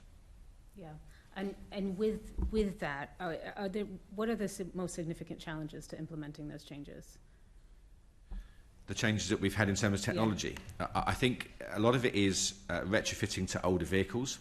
So it's a lot easier to install speed controls or driver inattention devices or laminated glass, for instance, to new vehicles. And so we touched on our work that we're looking at a new fleet. We're making sure that all of the prevailing guidance notes that Carl and his team have produced will be applied to those trams, and it's a lot easier to fit that kind of stuff as you're building it. It was a significant effort to retrofit the automatic speed control to the existing fleet. So I think technology is easier when you build it in from the start, and so that's a big constraint. In terms of other bits and pieces, actually I think we talked about the culture of how we operate. I think changing the safety messaging to passengers and non-users of the network arguably is also cultural, but in another way. And you know, so for instance, one of our biggest hazards at the moment is members of the public that have got big headphones on and watching Love Island on their phone or whatever the current programme is, wandering out into the path of a tram. And you know, those of you that have been at the front of a tram around George Street and Church Street, it can scare the living daylights out of you when you see people completely oblivious to a 30-ton tram coming their way. So I think we can fit technology to trams to make them safer, but also we've got to put an education programme out there as well to make people understand that actually an argument between you and a 30-ton tram normally only ends in one winner. Carl. I've got great. Yeah, if I could just come on what Mark said, I think for the first time in my memory, and like I say, I go back a few years now in this sector, we've spent quite a large amount of money this year as LRSSB studying pedestrian movements and passenger movements on all 7 systems in the country. We have an enormous amount of video footage and data. We've done escorted trips with different organisations and sectors of the community and society, with the goal of producing essentially what we call a national safety campaign, which I don't think has ever been done before, not in my time, I can't recall it. We focused very much on this in the very early days when we built Manchester and Sheffield, because we're essentially scared to death. We're going to put these railway vehicles on the streets of Manchester and Sheffield. I hadn't got a clue how it was going to work out, actually. I was there, you know, I remember it. And so it was one of the challenges, again, put to us by the ORR is, okay, you're looking at technology, Carl, you've done some great work there, as have the cities. How do we look to help the human being now? How do we help the human better understand what their actions may result in? So we have this phenomenal, like I say, tome of work we have now to put into some form of campaign that we will roll out to all our members and colleagues within the sector. We have a number of videos out there.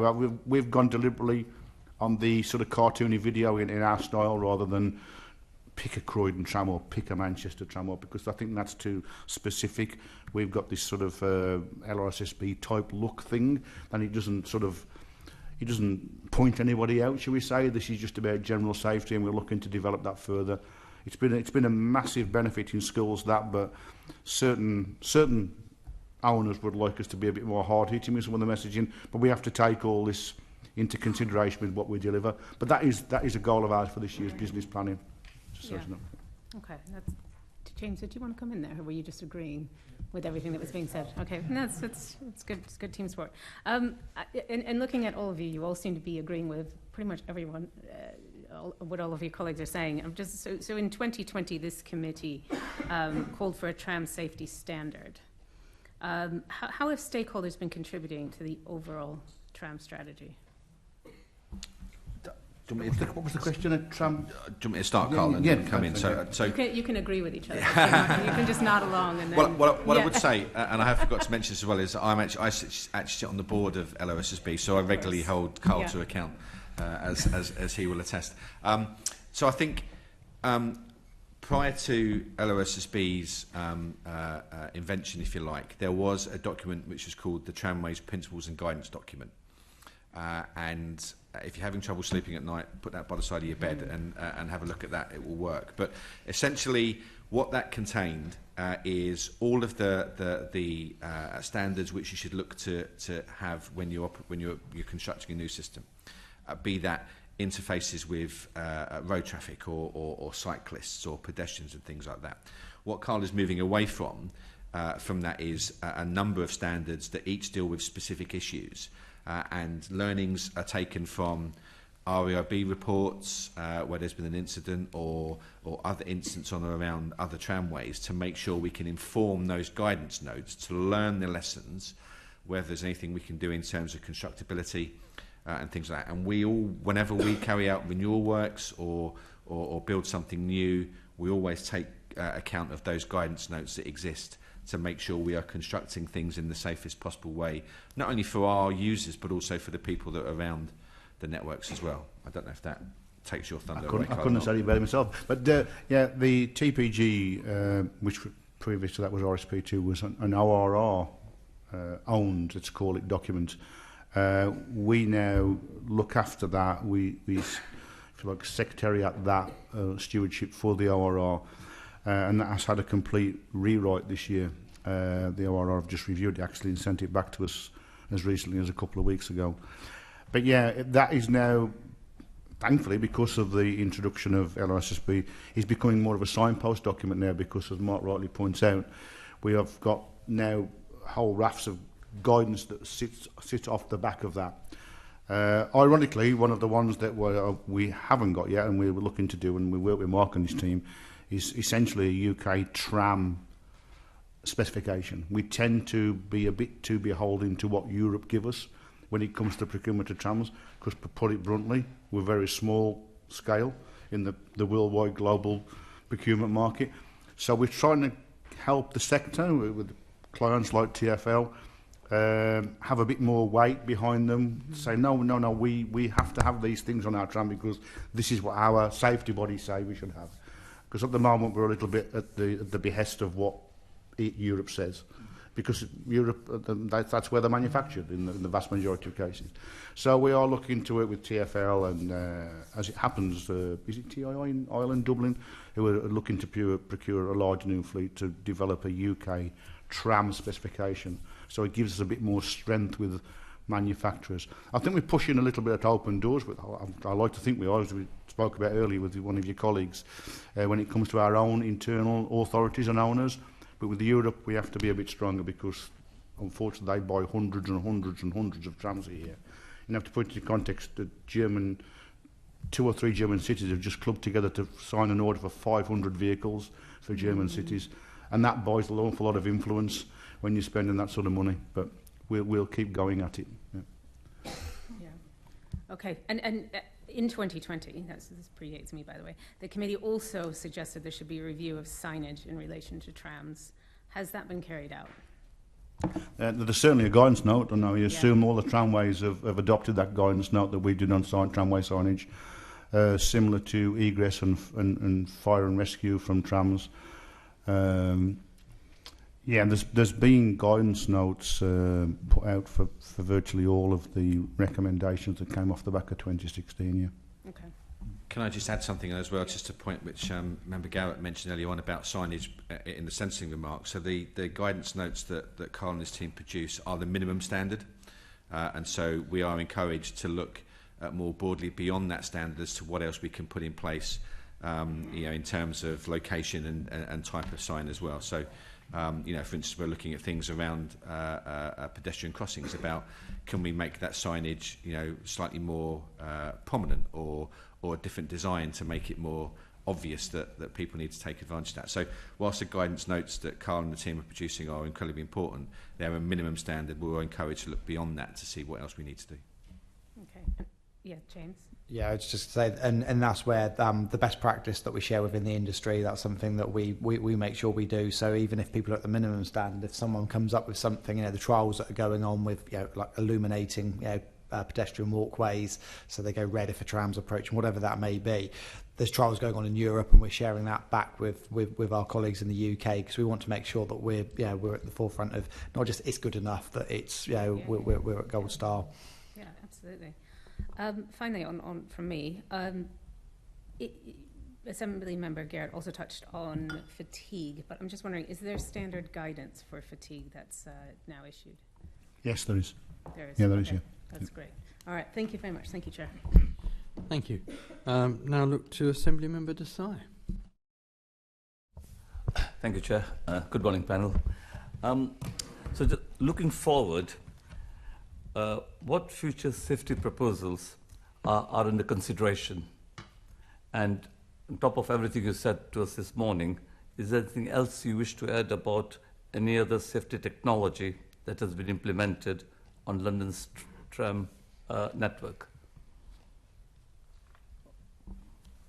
So the question is aimed at all of you. Yeah, fine. So I think when we're talking about what future safety enhancements there might be, if I can just take it back a stage insofar as how we identify what that might be. So using the risk model, we can determine what our the biggest risks are. So we'd have to think about what could we do that we don't already have to make our network safer. And we can look at all different bits of technology for that. So for instance, for your other point, I was lucky enough to be in Frankfurt earlier this year to look at obstacle detection systems that they have on their trams in that city, which constantly scans the road ahead to determine whether there's an obstruction in the way that would then bring the tram to a stop. And I think Blackpool have been trialling a system in the UK similar to that. So, we're open to looking at that kind of stuff if technology can improve there. What also we have is what is called a joint system safety improvement plan, which we've pulled together with Ben and his team, looking at what our top risks are and trying to come up with ways to introduce other bits and pieces to make it safer. So, for instance, recently we had a new campaign around pedestrian crossings where we used social media, we used adverts on websites that were geo-targeted to people within, I think it was 2 kilometres of the tramway. So if you're looking at a website or if you're watching Love Island on your phone, an ad would pop up which would give you a specific safety campaign message around about crossings and how you should look out for trams. So we're constantly looking about what's there. I can't predict what we'll have next week because we might come up with something completely new. But I think I can give you the assurance that we are constantly looking for new and novel ways to either change the messaging we give to passengers or to look at other industries to see what we can do to introduce on our network to make it safer. And Carl is doing the same at LOSSB, and obviously we share best practice at the UK Tram groups that James referred to earlier. So I think it's a constant moving piece, I think it's fair to say. And we look to not only, and Trish may well come in on this in a second, whatever we do on London Trams, we make sure we can use more widely within other parts of TfL as well. Yeah, just to reiterate what Mark said, we have the model that drives the top 5 or top 10 risks for the sector, and then we have our working groups to understand what the sector is doing, as Mark said, for individually, and then we will take that under research and development programs to try and bring the latest innovation to the sector, rather than, say, one tramway have to fund some innovative technology. We will do that, and then we can sort of spread the message across the country, as it were. Trish. Yeah, I was just going to come in, and I think kind of touching on the cultural piece from earlier as well, one of the biggest differences is this kind of annual real fresh pair of eyes and review of the risks. So whereas before you were almost building it on top of what you already had, there was that temptation to say, this is what we had last year, what do we need to change? That's had a wholesale change, so now those 3 days are sat basically working from bottom up, let's review all the risks again, which does lead us to be more innovative just by virtue of doing that, because you're looking at new things that have come in during the year. And then, you know, the comments on how collaborative we've all been. Yes, we've all been agreeing with each other, but actually that's because we are having these broader conversations on an ongoing basis, which means that we can learn from each other, but also that we've got a bit more bargaining power when we want to go to the market and get some technology innovations, that it's not just for one small network. Actually, we're looking across the country or beyond to see what we can do in that space. Right. Yeah, I was just going to say, we've talked about lots of different things around what have come out of the accident in Sandilands, but it for me as well, one of the as the operator, one of the biggest things that we've done with technology, which Mark's briefly skirted about, but we haven't really given it the recognition I think it deserves, which was the correct side door enabling. That's a system that's been devised collaboratively between members of my team and Mark's team, where we've now got a system on the new tram where if you inadvertently can't open the doors on the incorrect side, so if people are on a packed tram and the doors open on the wrong side, there's that risk of potentially falling out, and all of those issues has gone, and that's been successfully rolled out on that tram now for about 18 months. We're in the mid stages of implementing that onto the older tram. So again, it's using technology as a way to take away, again, the reliance on drivers always having to be the one mitigation for safety barriers. So I think that's a good news story from us that has come from just working together on that. Anything there, James? Or no? So, so the all-important issue, money and resources. And I note, Carl, what you said in the German context. I think the exact words were, when you have that sort of money. So in terms of future safety proposals, do you feel that you have sufficient funding for all your various sort of ideas? And very specifically, how much has been invested in safety improvements over the last 5 years?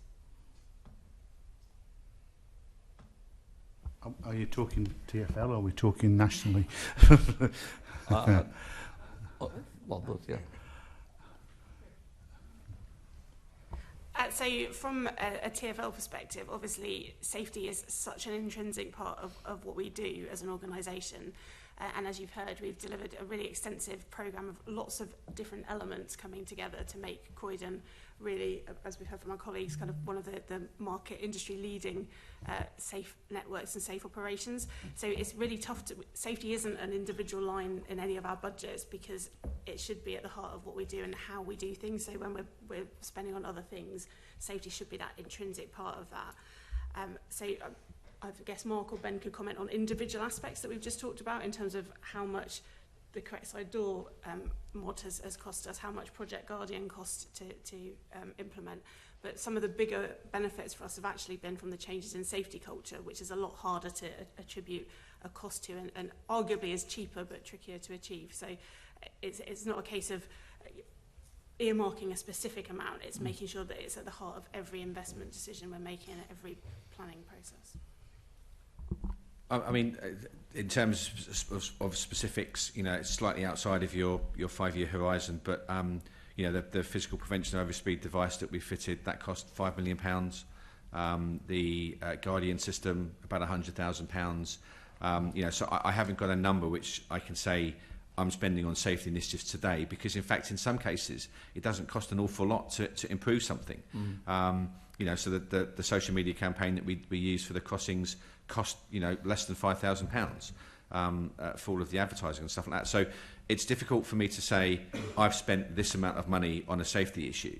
But to give you an assurance, at no point have I ever gone to anyone to say I need this money to buy a correct side door enabling system, and the answer has been no. You know, so I think it's a combination of making sure that when we do get a new fleet, we can build in all of the new kit that's available, so it has every single bell and whistle available to us at time of procurement. But also, if we have to retrofit various bits and pieces, we'll always do what we can. And in some cases, it doesn't actually cost an awful lot of money to improve safety in that area. So I can't give you an exact number, but I said certainly on the Sandilands side of things, we've spent in excess of £10-11 million on those kind of safety improvements. Yeah, I would echo what Mark said. I would, and I mean, don't quote me on this, I would, but from what I know, from obviously talking to all 7 cities, I would think there's been in excess of £50 million spent by the sector on post-Sandilands improvements and research and development. Yeah. It has to be in excess, I would say, in excess of £50 million nationally across the 7 networks. I have no hard facts to back that up, but I just know the cost and that every tramway has adopted our guidance and know what that's cost. Some tramways have 150 vehicles. Oh, yeah. So it's James? Yeah, just to add to what Carl was saying there, and it's like with the funding of LRSSB, there has been it's going to cost us too much to do that. The industry has fully embraced the need to fund the sector improvements, and the fact that that's continuous. It's not just let's do the bits to address what happened at the tragedy of Sandilands. This is about making sure that light rail is as safe as it can be from now and forever into the future. So that's becoming an integral part of how the sector is. Ben? Yeah, I was just going to add probably nothing too much about sort of monetary sense, but for me and us at Toll, safety is a core value. It's integral to everything we do, and actually the biggest investment we do is what we do with our people, and improving how we get the safety messages across to our staff is probably the most significant thing that we can be doing. Absolutely. Thank you, Chair. Thank you. Sorry, yes. Thanks. Just a couple of quick things, actually. One is, not to be argumentative, but just I do worry about the idea that safety is a cost. I think I take your point that actually if you do it safely the first time, you avoid a lot of problems and a lot of, going back and doing it again and again because you did it wrong the first time, because the drivers are more alert and all that sort of stuff. So I think the idea of viewing it just as a cost that gets imposed, I think, is the wrong way of thinking about it. I think it's you do it right first time, and then you don't have to do it again and repair the vehicle, which is now off the rails. But I particularly wanted to ask Ben about the fatigue management stuff, because I know that's something. Curiously enough, in the sentencing remarks, the judge took a different view, but for a long time the view was that it was the drivers. It was to do with fatigue, and I know that the Tram in Croydon have done great stuff on fatigue. So I wonder if you could sort of talk us through some of in practical terms what it's like now as a driver, how actually the role of the driver's improved in terms of the whole sort of lifestyle stuff, because I think there's some really positive stuff there that I think the committee ought to hear. And then I suppose secondly, whether or if or how that work can be spread elsewhere in TfL, like on the buses, where I think there are some similar issues about fatigue. So I don't know if you'd like to tell us how great you are, Ben. I can't take all the credit for anything that's got about to say, to be fair. There's a lot of work that was done before I got to Croydon, and we're seeing some of the fruits of it now, and I think we've got an hour left, but I could probably be talking to you for the next 2 if I'm honest. Not necessary to fill all of the time. There's so much to do, and I think the first part was the introduction of the Guardian, the system there that allowed drivers to be alerted to any tension. We were then aware as a management team of this occurring. We put measures in place. But fundamentally, we went back to sort of the beginning and just looked at what our fatigue risk management was doing, how was it being implemented. And we made some significant changes. We introduced a fatigue risk management group. They meet quarterly. It consists of myself, the head of safety, union reps, drivers, allocation staff, and the management team. And all the people that are involved in actually managing the drivers and dealing with drivers are part of this group. We look at what we do, we look at how we do things, how can we do things better, how can we allocate better, how can we improve our rosters, what is the information the Guardian gives us to direct where we have this. And what what essentially the data we've got now, and you know, we have 5 years worth of data now, which is data, real data from our people. We're able to have conversations based on actual real data, you know, data on our staff. So it's not a hypothetical, this is what can happen, and I know there's many studies out there where people look at this sort of stuff and it's the hypothetical data. We've got real data. This is allowing us to drill down. It allows us to look at the areas that I just sort of briefly spoke about. But more importantly, it shows, you know, there's a trend there. There's people that will tend to set the Guardian off more than others. There'll be people that have never set the Guardian off since it's been there. There are people that now we have a self-report fatigue system, which is non-punitive. You call in if you're before work and say if you feel you're fatigued, you can call in. You then get an adequate rest before coming into work, and you'll have a fatigue conversation with your manager to ask, like, what happened, why is that happening? And invariably those are one-off events that something happened, a screaming baby next door, or there's a party, and those kind of things. But systemically, over the time now, you then can start to drill down and see where there's trends with people. If there's more people fatigue reporting, is there a higher number? Why is that? And all this data just gives us, as management team, an opportunity to ask different questions, to be more informative, to ask people. And, you know, a lot of people will have set the Guardian off, and they may say that they were sort of, the sun was in their eyes or something like that. All those things that happen when we do it. And actually, when they know that we have a conversation many times, and more often than not, individuals know why they might have done, and it might be, like Mark said, they're perhaps watching Love Island for an hour, 2 hours too longer than should. It appears to be the root cause of all our safety problems in Love Island. I'm glad I thought I've got to get it in somewhere. It's been used twice already. But equally, you know, an individual will know, you know, and, you know, if you stay up a little bit later to do something and you know you should be in bed and then you're tired the next morning, you know that you need to make those changes. And invariably, that's what happens, and people can do that. And that's what we've been able to do with the introduction with Guardian. What we're now doing is a step further, is, as I said, looking at how we roster, what duties will have Guardian activation, so I can tell, you know, how many Guardian activations we have each year over the last 5 years, what duties those have occurred on. We can then have those conversations as part of the fatigue group to say, do we need to improve those duties? How can we improve them? What benefits do we get? So there's a whole raft of what we now do with the data to allow us to almost have a profile of our business to say, when we look at changing rosters or changing how we do things, is we're doing it on an informed decision based around what data we're getting within the fatigue. So this is what we were talking about earlier with Carl, so about that sort of low-level stuff. So if you notice that if somebody works a night of a week of lates, and then next week they're on a week of earlies, that you pick that, well, hang on a minute, this seems to be a risk factor for more Guardian triggerings, and then that feeds through to the rostering system. So one of my concerns is that it all gets, you look at the driver and go, it's your fault, and actually if you've just been rostered in that way, so that's a big change, that you're not looking at it. So that's kind of how we look at it, and again, it's that, you know, you have your base roster, and the base rosters will meet all the fatigue risk indexes that are out there. They did previously, they still do today. It comes down to when you want to move your shift around from what's your base rotor and how that's done, and sometimes that's a driver request and sometimes that's an operational request that we have to make as a business, and it's ensuring that we do those within the right parameters.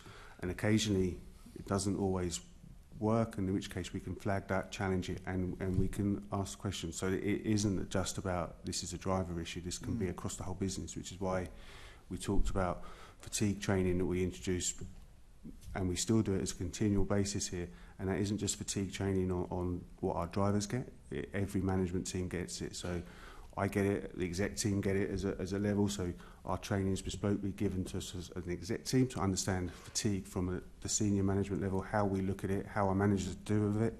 Our management team get a slightly same but slightly tweaked to what their roles are, and then you get the frontline staff that get it. And we also include our allocations and our controllers in all of this, because if they don't understand that what they're writing down and moving a job today, like I mentioned a bit earlier, can look all great, but actually the significant impact might be what that's going to do for fatigue for drivers. So everybody's accountable for it and everybody's engaged with it, and that's from the top down. That's really excellent. That's great stuff.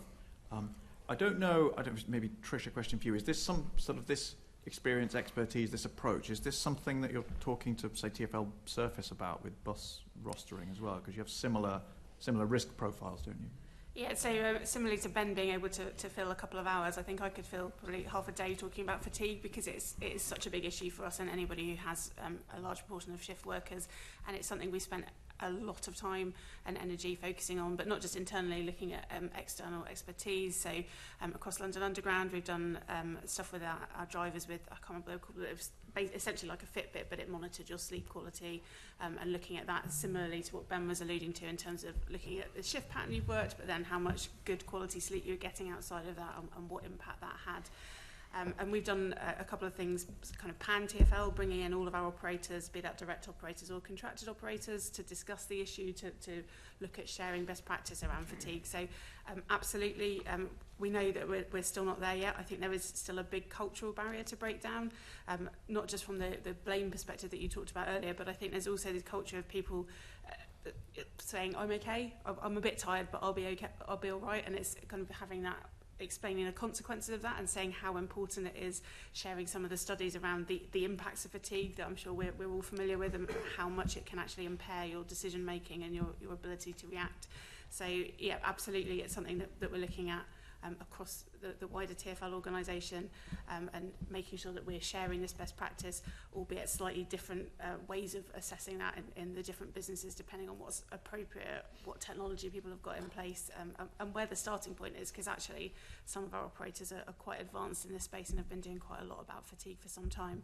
But I think it is still an evolving area, and I think, you know, with making sure that we learn from that, and as Ben said, they've now got a great database, and actually it is a really individual issue, so you could have two people doing exactly the same activities, having the same level of sleep, same quality of sleep, and then both working in early, and for one person it will be fine, and for the other person they will lose a bit of that focus. So I think it's getting into that real kind of personal level of actually what works for you as an individual, and then creating a culture where people can say, for whatever reason, early turns don't agree with my circadian rhythms or whatever it is, and having those conversations. But that's a long way from, you know, the journey we've come on since back in 2016, where it was very early in fatigue, and we weren't having those types of conversations. So yeah, absolutely, it's something we look at across the whole business. Okay, thanks. Actually, just super quick at the end, Carl, is this something, this sort of human performance fatigue stuff, is this something that the LRSSB look at as well?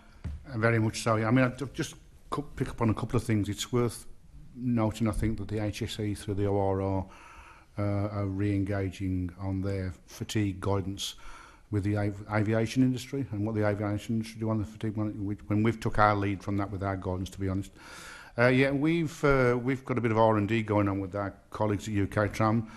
It's interesting what Trish said about a wearable as well. A wearable comes with other issues around IR issues and things like that. But so we're in the process of producing a document now that compares, if you like, and contrasts wearables with, say, an in-cab device like the Guardian, and to sort of, as I said, forward think about how shift patterns or a person's lifestyle or whatever may affect their ability to do the job.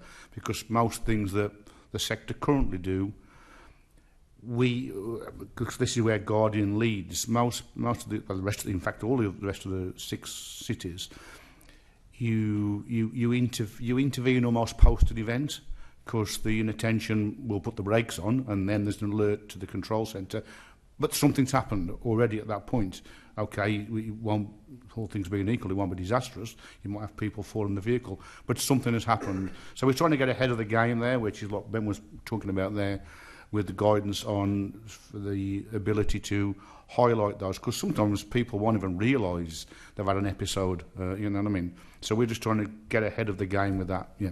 Okay, thanks very much. Thank you, Chair. Assemblyman Baker. Yeah, I just wanted to really briefly come in on this subject. Firstly, to say that we will be discussing bus safety at great length. So I think it's really important that we make sure that we don't skirt the surface of something that's really, really important. But we've had a long discussion there, and lots of warm words, but I think a little bit not so much specific, and a lot of focus on lifestyle factors, wearables, all of which, as you've said, come with a lot of IR, monitoring issues. Monitoring is a very, very controversial subject, understandably, and has been for a long time. This is not new. It's been around for decades, the concerns about that. So what I just want to sort of be specific about is, in terms of, Ben, when you were saying, you seem to give the impression that what the first thing that you did was talk about lifestyle factors and whether people were, lots of chat about whether they're working, watching telly too late or stuff like that. And then you talked about rostering. Can we be clear about whether rostering and safe rostering, including people moving their shifts, is the first thing you look at, rather than talking to people about whether they're going to bed late? Because, we're talking about, where do you get the most bang for your buck? The most bang for your buck is sorting out the systems, isn't it? Let's face it. So a lot of this, it isn't done as one step or the other. So a lot of what we're doing with the fatigue, with rostering and allocation, is doing continually, even before we even receive a Guardian activation or a notice that a driver's called in fatigue. So that's something that continually monitors.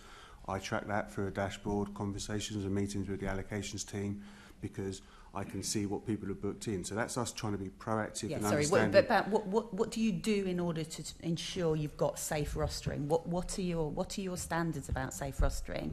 Because we shouldn't be reinventing the wheel here, because you're talking about giving this to the buses. Well, the railway's been doing this for decades. So what have you done about safe rostering before you start having that conversation? And that has to go along with just culture, rather than conversations about whether people are going to bed late. Yeah, so this consists of the hours that they drive, the hours that they come into work, the continuous number of days they're allowed to work. Yes. It's all been reduced. It's all now in line. So all of that stuff has been put in and implemented 4 or 5 years ago when we started this process off. Yeah. It's now continual just revisit of this. So when we're looking at stuff, when we see spikes, how we do it, that's how we're now looking to try and be more proactive and front foot. And that's something that we do continually during using our fatigue steering action group that we use as an opportunity to have and revisit and recheck what we're doing. That's helpful. That's what I suspected, Yeah. And that's what I needed to hear, because I think That's I was fine. getting Yeah. lost a little bit in, because you were describing what you're doing now Sorry, in terms of I probably constant tried to get reinvesting. 100 things out really That's quickly fine. rather than do it in a sequential way. But it all starts with that. It started with the training. Also was a key part of that, and making sure it's bespoke training, using that external source supplier that came from aviation, with aviation, the pharmaceutical background. So we weren't just relying on what rail may have done in the past as well. And can I then ask just a really specific question around your just culture, which is, of course, no blame is not quite the same thing, but it's about, appropriate consequences if people have actually done things deliberately wrong or not so deliberately wrong, and, and making sure people can speak about it. Absolutely crucial, of course, to ensure less that you're telling people to live their lives in a certain way, more that they feel able to share that there might have been an impact on something they've done that they didn't realise were going to. How do you measure that? How do you measure the impact of that? Of the implementation of a more positive culture around speaking out when you think you might be too tired to drive? I think we see that from the number of people that are now willing to contact and report self-fatigue. Previously that may have been something that's never been done, or people were frightened to do it. We certainly don't have that now. We have, people will ring in self-fatigue and say the reasons why, and it's it. That there's no disciplinary, there's nothing ever associated to this kind of area that we're talking about here. That is purely about trying to help the people and support. Yeah, that's helpful. So you collect data on obviously anonymised self-reporting of that, and does that include mid-shift, not just before shift? That means people going, actually halfway through, I can't do this anymore, I'm going to. So you collect data on all of that to ensure it's working. We had a recent occurrence, something similar, just only a few weeks back, where somebody had set the Guardian off. By the time they rung up, they thought they were okay, but then went and reported fatigue since. And then that's about just trying to understand and talking about what's going on in the world and help support to try and correct things where we can. That's fine. Thanks very much. Thank you, Chair. Thank you. That's all very interesting. I've just got a last 2 or 3 questions which I'm going to be asking of you, Tricia, as the most senior TfL member in the room, I believe. And we've talked a lot about culture. But I'd just like to touch on TfL's culture when it comes to lack of transparency. And just to put some context onto it. So from the evidence that TfL has provided through numerous mayoral questions and FOIs when the Sandilands tragedy occurred, we know that these facts were happening. So TfL was putting the final touches to an internal audit 16767, Trams Management of Operational Risk, which had already concluded first group adequately controlled operational risk on the tram. Hours after the crash, one of the auditors sent an email to the head of audit which states, "As soon as I heard the news this morning, my thoughts were, my audit is going to be more high profile." Incidentally, the derailment RA risk assessment was last reviewed on November 2013, so one is overdue for review. That was what the auditor said. Despite being asked twice by the RAIB investigators, firstly on the 24th of November 2016 and secondly on the 24th of January 2017, internal audit 16767 was never provided by TfL to the RAIB, and 16767 is nowhere to be found in TfL's Audit and Insurance Committee records, despite being, in the words of the TfL auditor, more high profile. TfL have deleted IA 16767 from the public record. So can we ask that that audit is now placed in the public record, please? So that predates my involvement in this business area, but happy to take that Sure, one. I'm not criticising No, you. I'm just explaining why I may not have as much detail on it as you do. Happy to take that away and look at it. Thank you. Secondly, in evidence TfL provided to the Assembly, I have in possession a completely blanked out letter, which is the evidence I was given in response to one of my questions.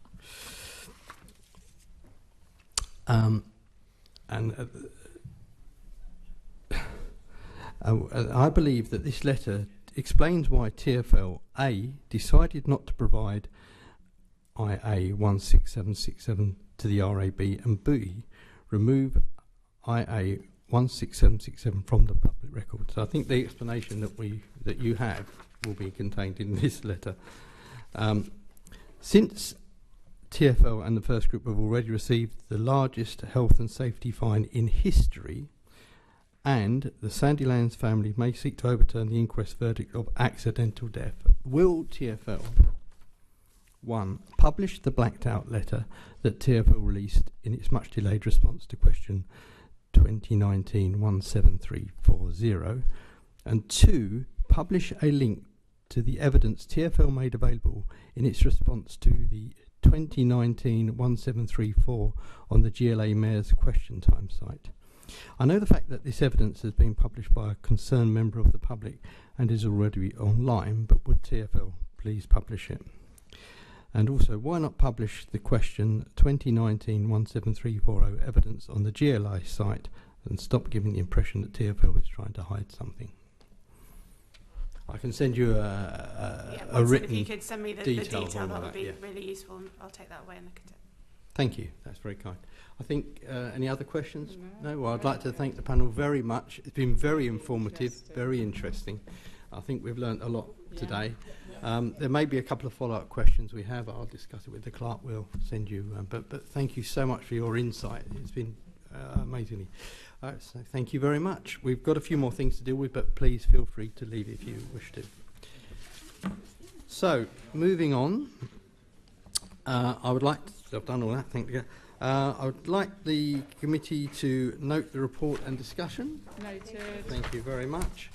Can we also delegate authority to me as the chairman in consultation with my lovely deputy chair and party group leads to agree any outputs arising from the meeting?